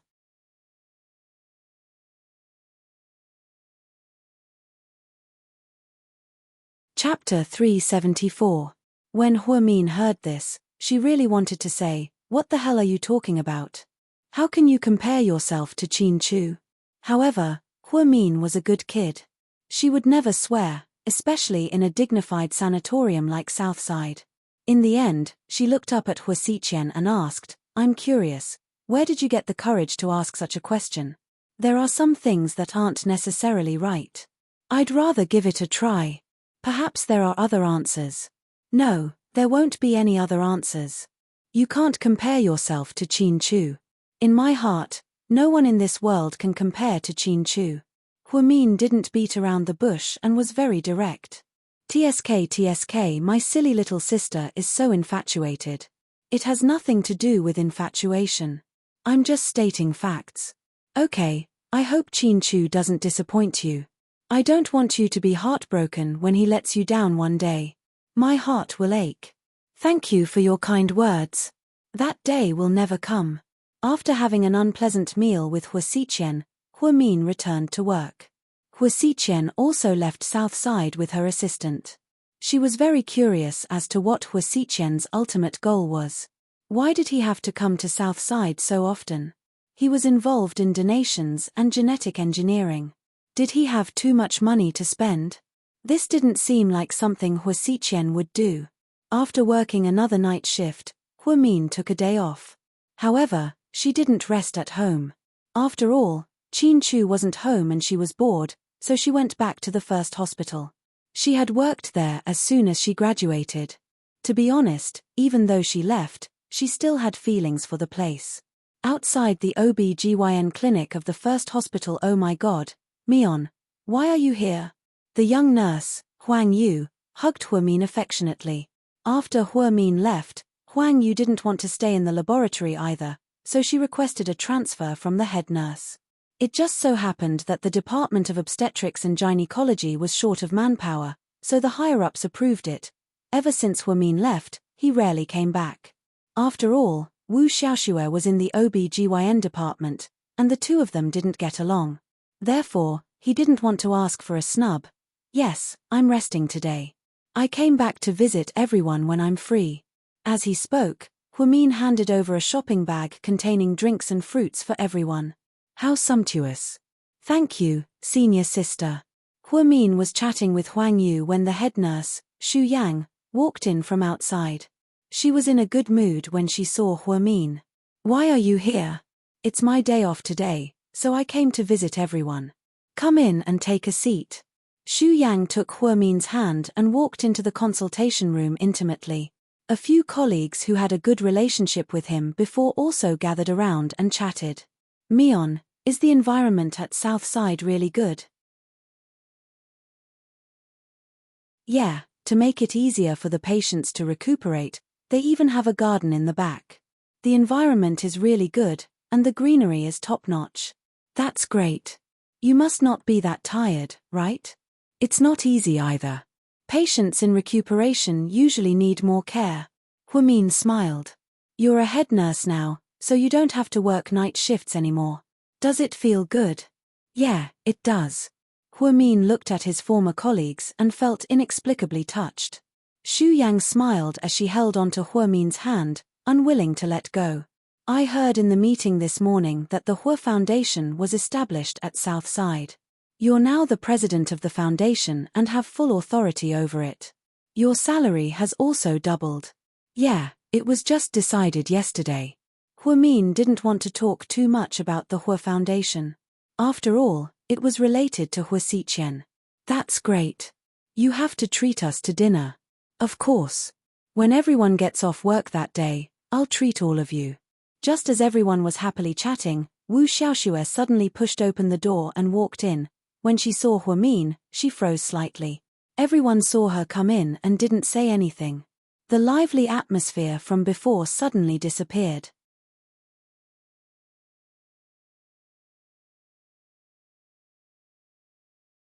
Chapter 375. Wu Xiaoxue's belly was already obvious. Even though she was wearing loose Korean-style clothes, one could still see the slightly bulge in her belly. You're back? Wu Xiaoxue asked faintly as she looked at Hua Min. She didn't seem to be passionate, but she definitely wasn't mocking him like before. Yeah. Hua Min nodded. Head nurse, please observe the pregnant woman in room 3. She's already bleeding, but her cervix hasn't opened yet. She insists on having a natural birth. Once her water breaks, immediately go into the operating room. Okay, Dr. Wu. The head nurse nodded. Wu Xiaoxue glanced at Hua Min and slowly said, let's talk. Everyone was shocked to see Wu Xiaoxue talking to Hua Min so calmly. Although they all knew that Hua Min saved Wu Xiaoxue and her child in a moment of crisis, they didn't know that Wu Xiaoxue's attitude towards Hua Min had changed. Okay. Although Hua Min didn't know what Wu Xiaoxue wanted to say, he could tell from her lonely eyes that she didn't have any ill intentions towards him. He followed Wu Xiaoxue out of the OB/GYN clinic and into Wu Xiaoxue's private office. Have a seat. Wu Xiaoxue then poured a glass of water from the water dispenser and handed it to Hua Min. Thank you. Huimin was a little surprised. It seemed like Wu Xiaoxue was a lot gentler than before. Surprised by my change? Wu Xiaoxue asked with a smile when she saw Huimin's confusion. Yeah, a little surprised. My parents also said that I've changed a lot recently. I think, maybe it's because I'm going to be a mother. I'm giving off a motherly glow. After speaking, Wu Xiaoxue smiled and sat down in the office chair across from Huimin. How have you been? She asked. Pretty good. I really envy you, you're always so carefree. Wu Xiaoxue sighed. You must be too. No.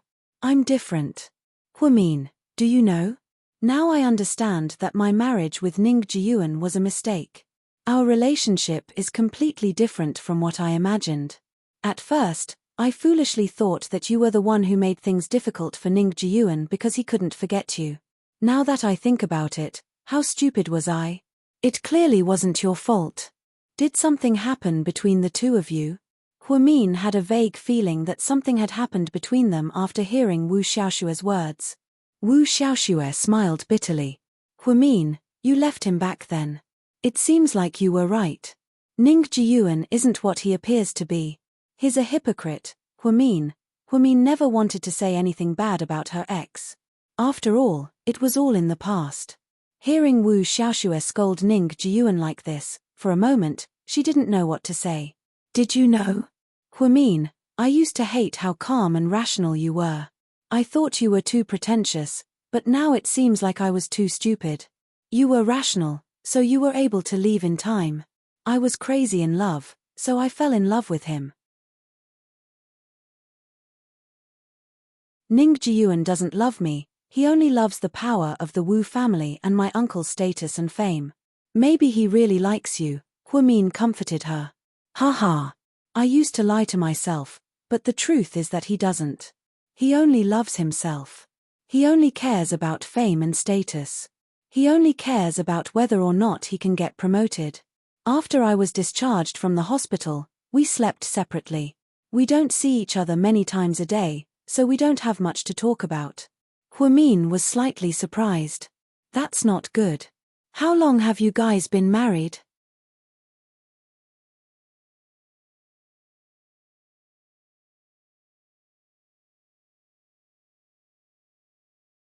Huimin, I, Wu Xiaoxue, have never admired anyone in my life, but you have truly won me over. If it weren't for all the things that happened in between, I would really want to be friends with you. Don't think too much about it. Take care of the baby. When Huimin walked out of the door, Wu Xiaoxue was still crying in the office. Perhaps it was because pregnant women had complicated emotions. Plus, she had suffered so much, so Wu Xiaoxue must be feeling terrible. Huimin knew that Ning Jiyuan and He-Man were together again because she ran into them once. After staying in the OB/GYN department for a little while longer, Huimin bumped into Ning Jiyuan at the door before leaving. He seemed to have just arrived at work because he wasn't wearing his work uniform yet. Instead, he was wearing casual clothes. Mion. Ning Jiyuan looked up and was pleasantly surprised to see Huimin.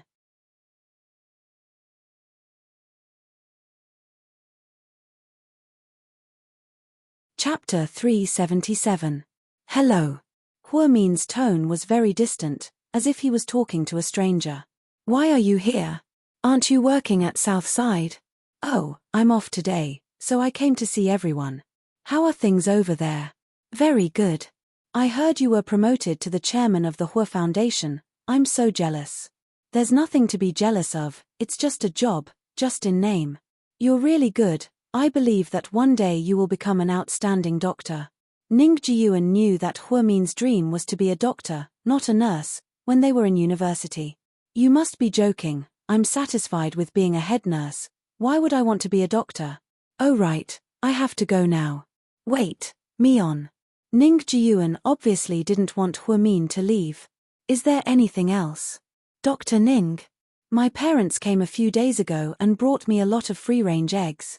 They said they were going to give you half of them, but I haven't had the chance to see you. Give me your address, I'll mail them to you later. It's okay, eggs are fragile, they'll break if you mail them. Dr. Wu is pregnant, you can keep them for her. Thank your parents for their kindness for me. Huamin smiled and nodded, then left gracefully. Right now, Ning Jiyuan was like a stranger to her. She didn't care about him at all.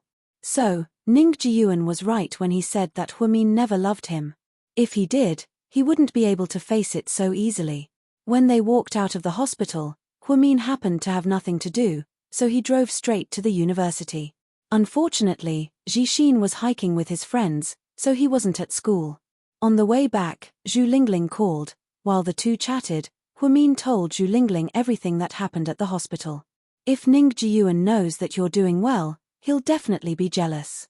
Stay away from him later. That can't be. We broke up peacefully. Isn't there a saying on the internet that goes, as long as you're well, everything will be fine? Wrong, that's 100 years old. Big sister, what's popular now is that if you're well, that's great, Huamin. Okay, you win. Huamin was speechless at Zhu Lingling's new words. So, if Ning Jiyuan finds out that you have money, power, and a handsome husband, he will definitely be jealous to death. When the time comes, he might use some dirty tricks behind your back. You really don't think too much. Wrong. It's not that I don't think too much. I just don't want to think of people as bad people, Huamin explained with a smile. By the way, did you bring Gao Ran back? No. Ha, you're really stubborn and willful. I can't be bothered with that stupid cop. I'll just let him lie quietly on my blacklist, Zhu Lingling said proudly. That night, at a bar in the city, Ning Jiyuan drove straight to the bar after work. He didn't go home. Ever since he separated from Wu Xiaoxue, he had gotten used to it. Even when he went home, he was always faced with that cold face. When He-Man saw Ning Jiyuan walk in, she immediately went up to him. Doctor, you're early today. I got off work early. Let's go dance. Without waiting for Ning Jiyuan to finish speaking, He-Man pulled him by the arm and led him to the dance floor. Red lights, green lights, and deafening music. Ning Jiyuan suddenly realized that he actually liked this kind of intoxicating life. Qin Chu went back to the old mansion for dinner, while Huamin was bored and watching TV with a mask on his face. Suddenly, his phone rang. Hello? Huamin, it's me, Wu Xiaoxue. Can you come to my house? I'm not feeling well. Wu Xiaoxue's voice was very weak.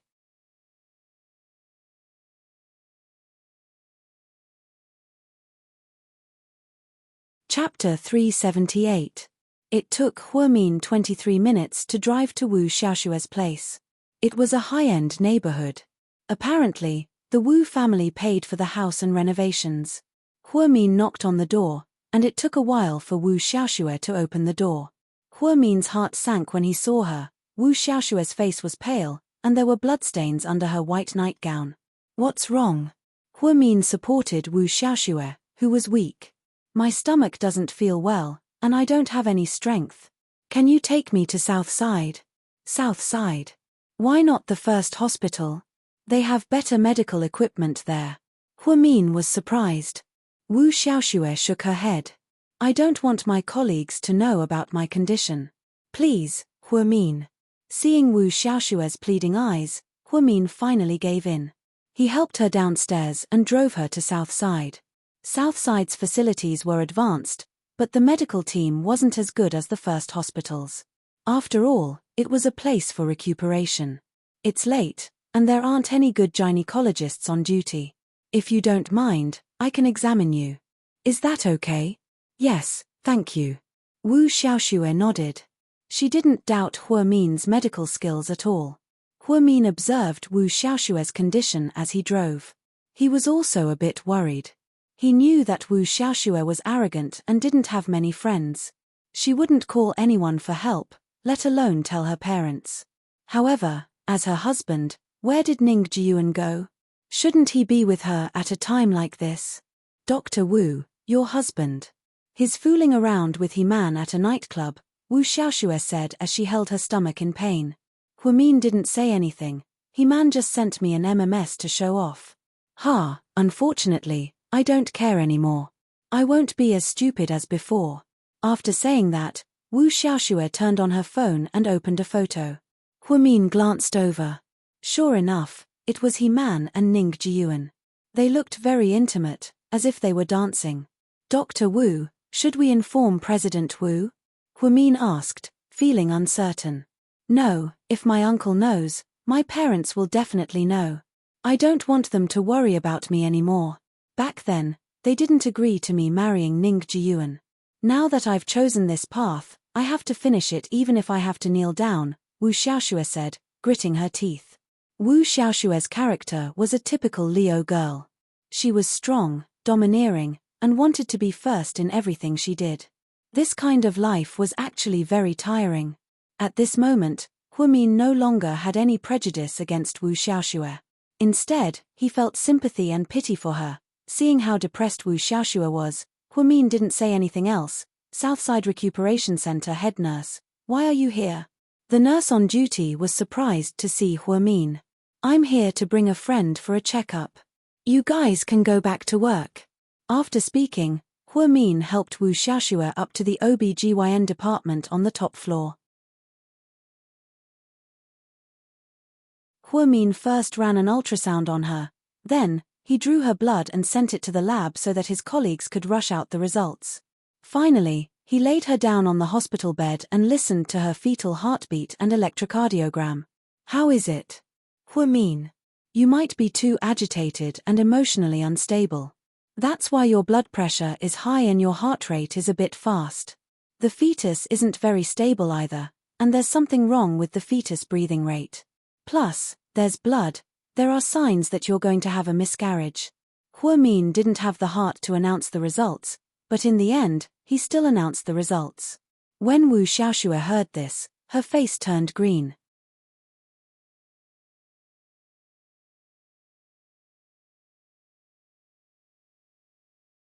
Chapter 379. Miscarriage. Wu Xiaoxue couldn't believe it. Your progesterone level is very low right now, it's very dangerous. Then I'll just inject it. Wu Xiaoxue was an OB/GYN, so she naturally knew how to protect the baby. But, is there anything else? Wu Xiaoxue had a bad feeling when she saw Huimin's hesitation. You're almost 5 months pregnant. I did a Down syndrome test for you, and the results show. Huimin crossed his arms, looking conflicted. How is it? Is it high risk? Wu Xiaoxue asked nervously. Yes, it's high risk. Huimin nodded. Wu Xiaoxue's heart sank to the bottom when she heard this. Not only was she facing signs of a miscarriage, but the baby was also at high risk. What did this mean? It meant that there was a high chance that the baby was deformed. How was that possible? Wu Xiaoxue thought that she and Ning Jiyuan were both young, and they didn't have any bad habits. Ning Jiyuan occasionally drank alcohol and rarely smoked.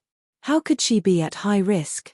Wu Xiaoxue had always wanted to do a Down syndrome test, but when she thought about how young she was and how she wasn't an advanced pregnant woman, she didn't think there would be any problems. Plus, she was busy with work, so she delayed it.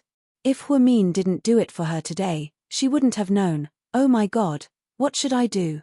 Wu Xiaoxue's tears flowed down uncontrollably, and she panicked. Although she and Ning Jiyuan were in a cold war, she still loved the baby very much. The baby was innocent, and she had worked so hard to keep it.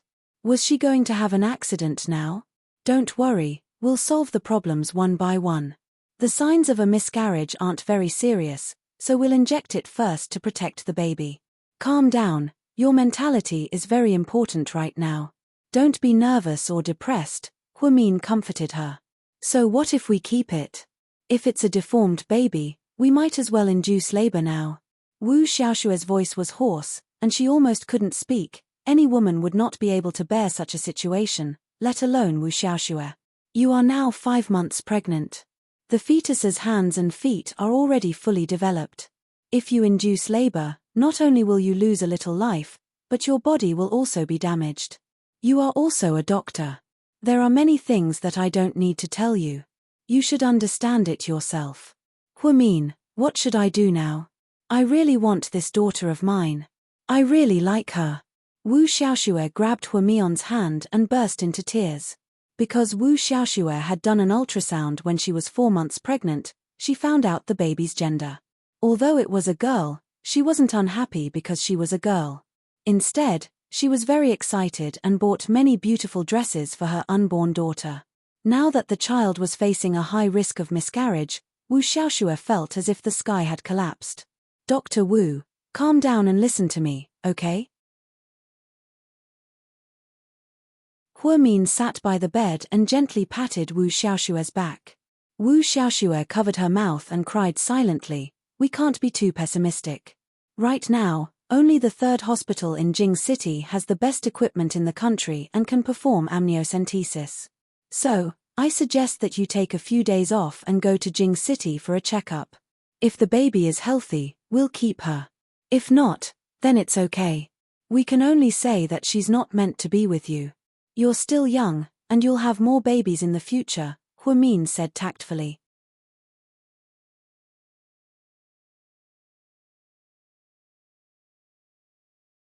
Chapter 380. Yeah, I need to go to Jing City. I can't let my imagination run wild. Wu Xiaoxue was so nervous that she lost her ability to think. After hearing Huamin's words, she calmed down a lot. Take an injection every day for the next few days to protect the baby. You also need to pay attention to your diet. Also, don't go to work for the next few days. Take a leave of absence and stay at home to protect the baby. Once you've recovered, you can go to Jing City. Is that okay? Okay. Wu Xiaoxue nodded in agreement with Huamin's suggestion. It was already 12:30 p.m. when Huamian finished her checkup last night. Huamin drove Wu Xiaoxue home and then left. When she got home, it was almost 1 p.m. Exhausted, she went into the bathroom and took a hot shower. When she came out, she saw that Wu Xiaoxue had sent a text. "Thank you, Huamin. I'm glad you're here with me today." Huamin smiled but didn't reply. It was too late, and he didn't want to disturb Wu Xiaoxue's rest. Wu Xiaoxue didn't want her colleagues to know about this, nor did she want to go to the first hospital. Huamin could understand her. After all, she was a prideful person. At 1:30 a.m., Huamin packed up and was about to go to bed when she heard the sound of a key unlocking the door. She immediately got up and hid behind the bedroom door, ready to trick Qin Chu. Sure enough, after a while, Qin Chu went upstairs and entered his bedroom. "Hi." Huamin suddenly jumped out and hugged Qin Chu's waist from behind. However, Mr. Qin didn't react at all. He turned around, picked up Huamin, and spun him around in the air. "Why aren't you scared?" Huamin pouted and asked. "Because I know you're home. Your shoes are at the door this morning. When I was downstairs, I saw that the light in your bedroom was still on." Okay, Mr. Holmes, you're the only one who knows how to reason, right? How boring." Huamin thought that Qin Chu was too smart, so she wasn't even surprised. "Why aren't you asleep yet?" Qin Chu thought that Huamin was already asleep. "Yeah, I just came back from the hospital." "Aren't you off today? Why did you go to the hospital?" Qin Chu remembered Huamin's schedule. Then, Huamin briefly to Huamin to explain what happened. "So, you took Ning Jiyuan's wife to the hospital?" "Ahem. I don't care about her because she's Ning Jiyuan's wife, Huamian nervously tried to explain, but Qin Chu smiled and patted her head. "I know, I'm just kidding. To go to the hospital? To go take a shower and go to bed, it's too tiring." To be honest, seeing Qin Chu wake up so early in the morning, Huamin's heart ached. "Don't worry, I have a video conference to attend. You go to bed first." Qin Chu kissed Huamin's forehead and walked into the study room. He turned on his laptop. Huamin made a cup of hot coffee and brought it to Huamin.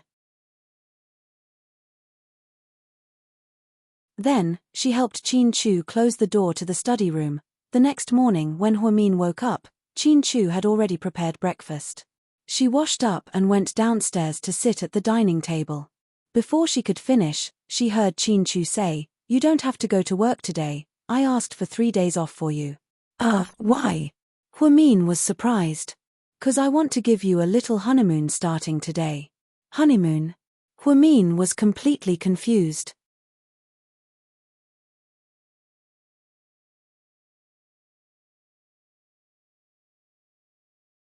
Chapter 381. Yes. Where are we going? It's a secret, Qin Chu said in all seriousness. Huamin, Okay, I don't think we'll be able to go anywhere in 3 days.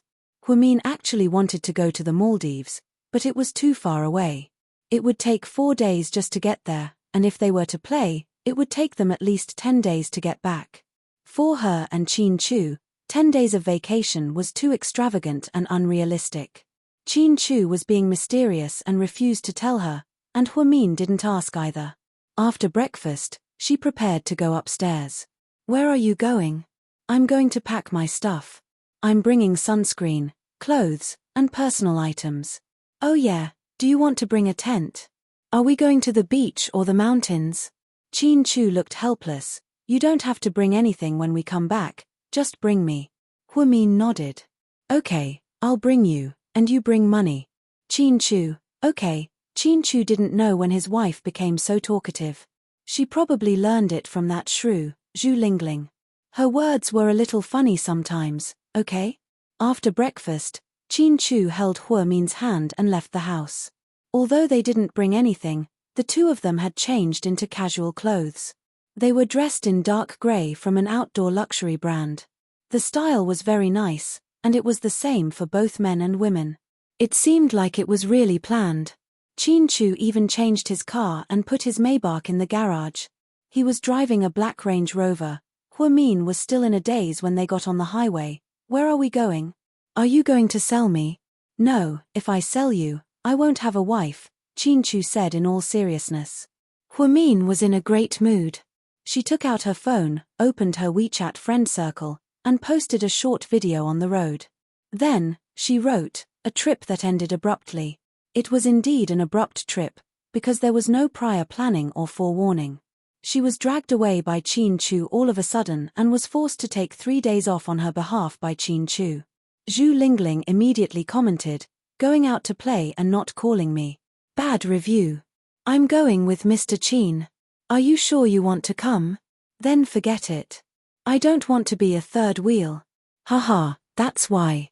I didn't call you. Where are you going? Are you coming back that day? I don't know where we're going. Mr. Qin doesn't want to tell me. He's being mysterious. It's a 3-day trip. 3 days. All right, you're really too willful. Have a nice trip. Zhu Lingling said enviously. Ioyo, where did you go? Gao Ran commented. I don't know where we're going. Mr. Qin didn't want to tell me, so I just followed him. You're torturing us single dogs to death. You two have such a good life. TSK, do you want to come along? It's fine. I don't want to be a third wheel. Gao Ran agreed with Zhu Lingling. If you come with Lingling, then you won't be a third wheel. Huamin teased him on purpose. Zhu Lingling is going too? Gao Ran was obviously interested. You can ask her, sis, I'm still on her blacklist. Gao Ran looked helpless. Then you can go to her house and block her. She can run away, but the temple can't, Huamin suggested. Hey, you don't say. That's a good idea. No wonder Qin Chu said you're smart. You're indeed better than us. Gao Ran exclaimed. Huamin couldn't help but chuckle. What's making you laugh so happily? Qin Chu couldn't help but ask.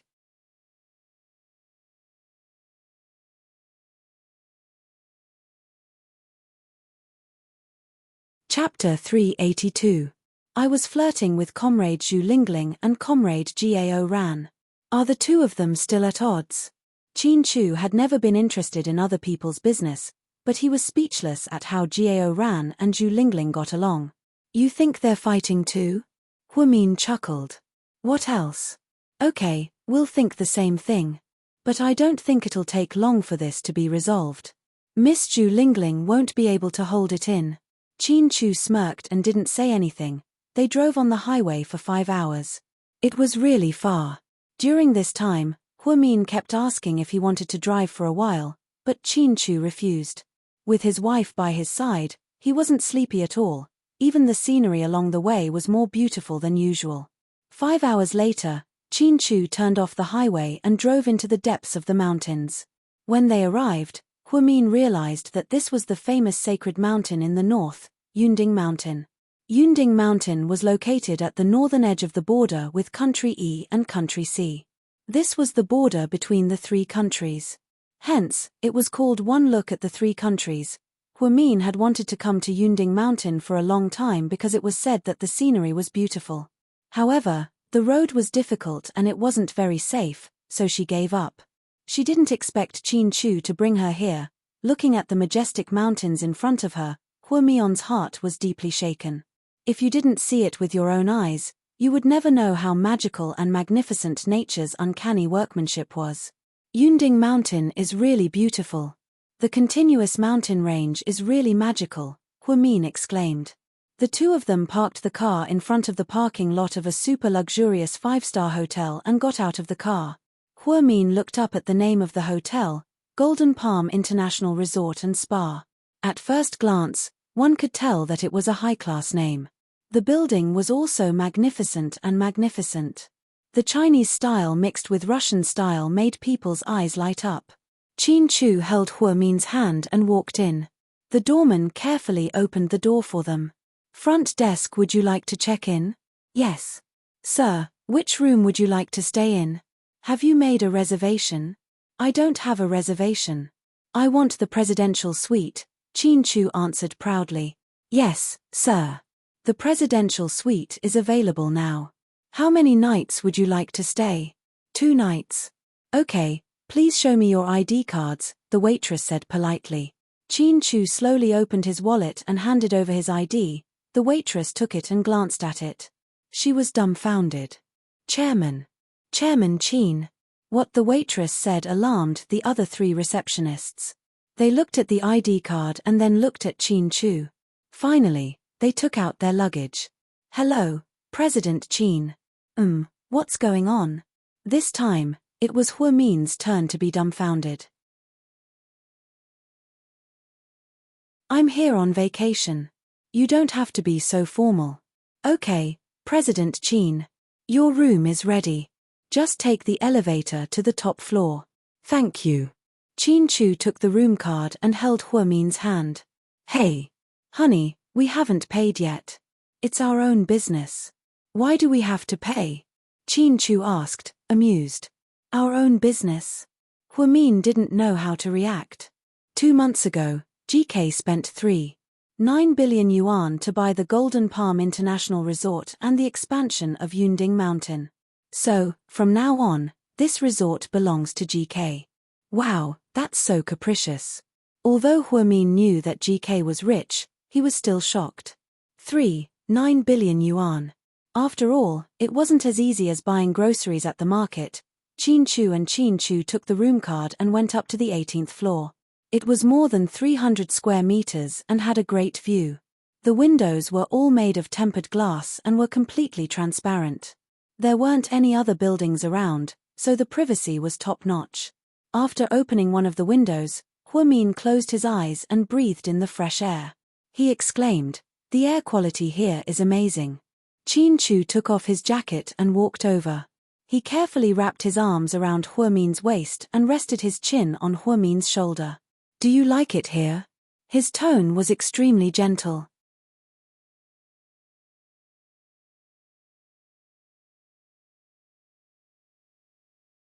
Chapter 383. "Yes, I like it a lot." Huamin opened her eyes and leaned into Qin Chu's arms, looking at the endless mountains in the distance. "The holidays are a little short this time, so I came here to relax. When you have time for your annual vacation, I'll take you to the Maldives." "Okay," Huamin nodded happily. Just then, the internal phone rang. "Hello. Okay, got it. Let's go eat." Then, the two of them went downstairs to the 15th floor. There was a high-end Western restaurant on the 15th floor. After Huamin entered, she was surprised to find that there were only the two of them in the huge revolving restaurant. "Why are there so few customers? Just the two of us?" Huamin was confused.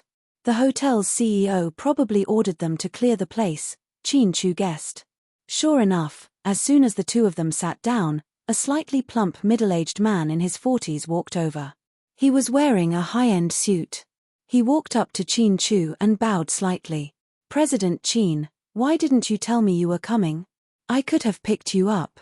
I decided on the spur of the moment. Is this your friend? The hotel's CEO asked politely. No, she's my wife, Chin Chu replied. The hotel's CEO was slightly surprised at first, but then he immediately bowed. A young lady, nice to meet you. Nice to meet you, Hua Min nodded in response. President Chin, a young lady, lunch has been prepared for you. If you need anything, just let the kitchen know. Okay. If there's nothing else, I'll go downstairs first. Have fun. When the hotel's manager heard that the boss of the company was coming, he didn't dare to delay and immediately came to greet them. He even prepared a sumptuous lunch for Chin Chu and his wife. Looking at the red wine, steak, fruit salad, foie gras, caviar, and desserts on the table, Hua Min's mood became even better. It looks delicious. Hua Min licked her lips. Chin Chu smiled dotingly. He picked up a roasted red prawn and put it on Hua Min's plate.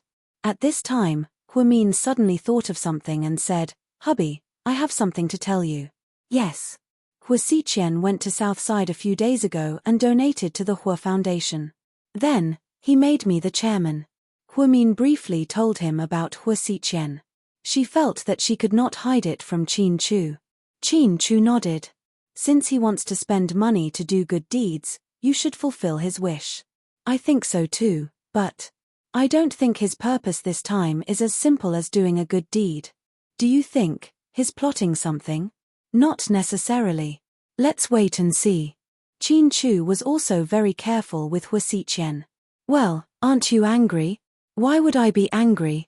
Hua Xiqian always does things to Southside. Hua Min said slowly. As long as he doesn't do anything to hurt you, let him be. Just don't touch my minefield. Chin Chu had no time to deal with Hua Xiqian.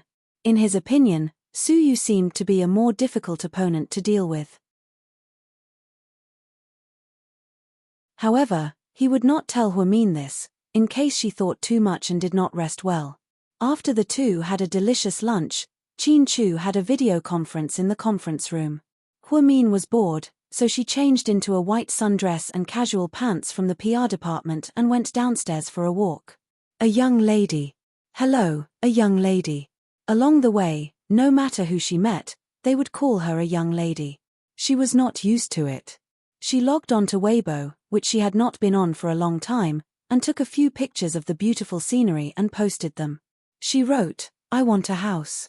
I don't want it to be luxurious, I want to live happily ever after. A few seconds later, Su Yu sent her a private message, what kind of house do you want? I'll give you one.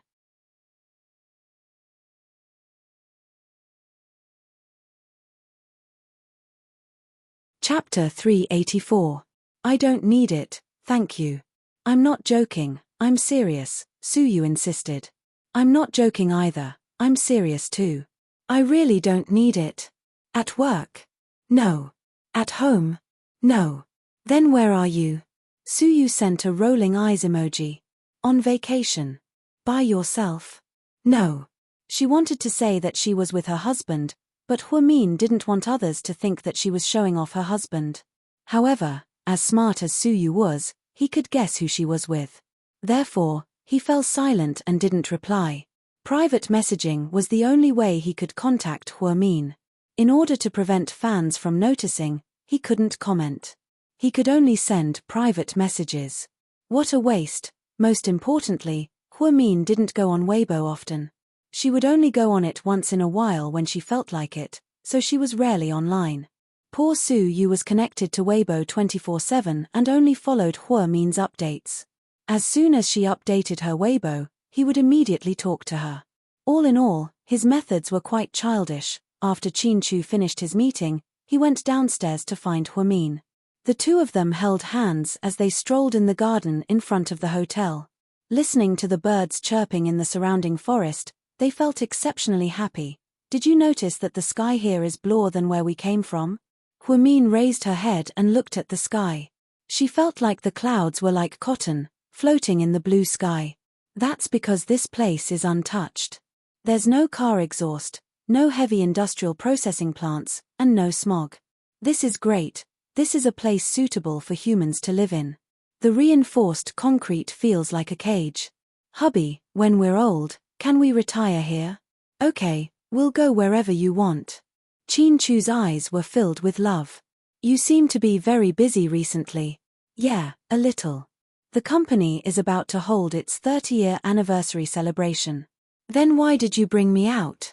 Huamin was surprised. Aren't I just taking a break from work? Also, I might not be able to take care of you when I get busy in a few days, so it's good to bring you here in advance to relax. You're in an environment like Southside, where you're in contact with recuperating patients. It's inevitable that you'll feel depressed after a while. That's true. They keep saying that it hurts here and there. After watching them for a long time, I feel that I'm in pain too.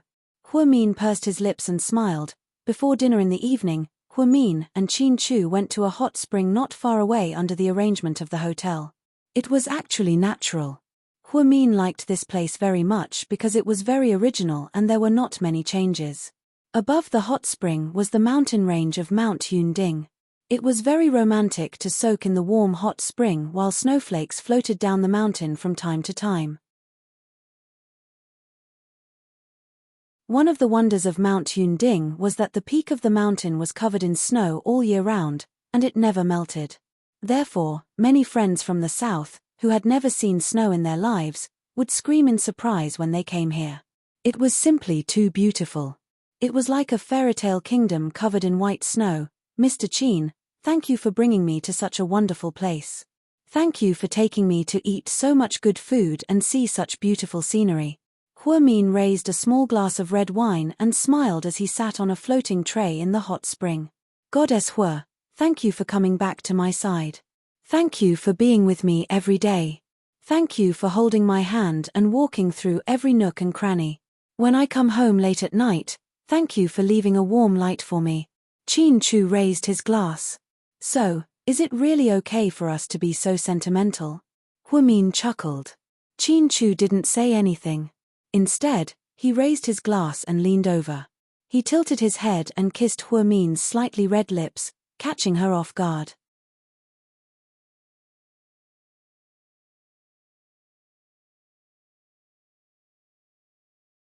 Chapter 385. Inside the natural hot spring at 45 degrees Celsius, only the two of them were kissing in silence. Occasionally, large snowflakes would fall from the mountains. The high-end equipment at the edge of the hot spring was playing the English version of the classic Disney animation Frozen, Let's Go. Huamin thought that she would never forget such a heartwarming scene. Even years later, when she thought of this scene, she would still feel tears welling up in her eyes. Chin Chu had spent a lot of effort to turn her unintentional words from a young girl into a dream. She remembered that it was 7 years ago. The two of them went to the ski resort together. At the time, Huamin said, "It would be great if we could have our own resort in the future, with snow as the theme. There's a hot spring, an ice rink, and snowflakes floating above our heads when we soak in the hot spring. Wow, just thinking about it makes me want to die. It would be best if we could play some appropriate music. Just thinking about it makes me feel romantic." That day will come, Chin Chu said faintly at the time. Huamin didn't take it to heart. Now that 7 years had passed, she had forgotten about the past. Chin Chu, on the other hand, had painstakingly helped her realize a dream that wasn't even a dream. After a long time, Chin Chu reluctantly let go of Huamin. Then, the two of them clinked glasses and took small sips of red wine. It wasn't until dinner time that the person in charge of the hot spring cautiously walked over to remind them, "President Chin, a young lady, dinner is ready. Please come to the 15th floor." Chin Chu nodded. Then, he held Huamin's hand and walked out of the hot spring. Then, he wrapped a white towel around her. After changing into their evening attire, the two of them returned to the hotel together. Chin Chu's subordinates were very reliable. As soon as they heard that the president and a young lady were going to have dinner together, they immediately went to work. Chin Chu was dressed in a black slim-fit suit, looking very fashionable. Huamin was dressed in a white strapless evening gown. An exquisite peony flower bloomed on her collarbone, perfectly covering her cleavage. Paired with a pair of white high heels, her aura was simply heaven-defying. After changing in the suite, Huamin walked out. She walked very slowly because she rarely wore high heels. She was afraid of falling. The moment Chin Chu saw Huamin, A trace of amazement flashed through his eyes. He always knew that his Mion's aura was extremely strong when she dressed up. It's just a meal. Is there a need to be so grand? Huamin was slightly shy. After all, she wasn't used to dressing up like this. She felt that she couldn't let go. Let's go. We still have guests to meet later. Guests? Huamin was confused. It was such a formal occasion. Could it be? After thinking of something, Huamin started to feel uneasy. Qin Chu, listen to me, I'm not ready yet, I know what you're worried about. Don't worry, I'm not taking you to meet my parents. Qin Chu carefully patted the back of Huamin's hand to comfort her. Seeing that Qin Chu had hit the nail on the head, Huamin lowered her head and didn't say anything. It didn't matter who it was, as long as it wasn't Qin Chu's parents. She was sure that she wouldn't have a pleasant dinner with Qin Chu's parents. When Qin Chu and Huamin walked past, many waitresses whispered to each other. President Qin is so handsome. Oh my god, he's so much more photogenic in person. He's like a celebrity. Yeah, President Qin looks so young. He's probably not more than 30 years old. A young lady looks okay, she's not that stunning. I really don't know how she captured President Qin's heart. Yeah. President Qin is so perfect. It's a pity that he's with a young lady. Although their voices were low, Huamin could still hear some complaints. She couldn't help but laugh. Then, she tightened her grip on Qin Chu's arm. Inside the Chinese restaurant on the 15th floor, when Qin Chu and Huamin walked in, there were already people waiting inside. Upon seeing who it was, Huamin's eyes lit up with joy.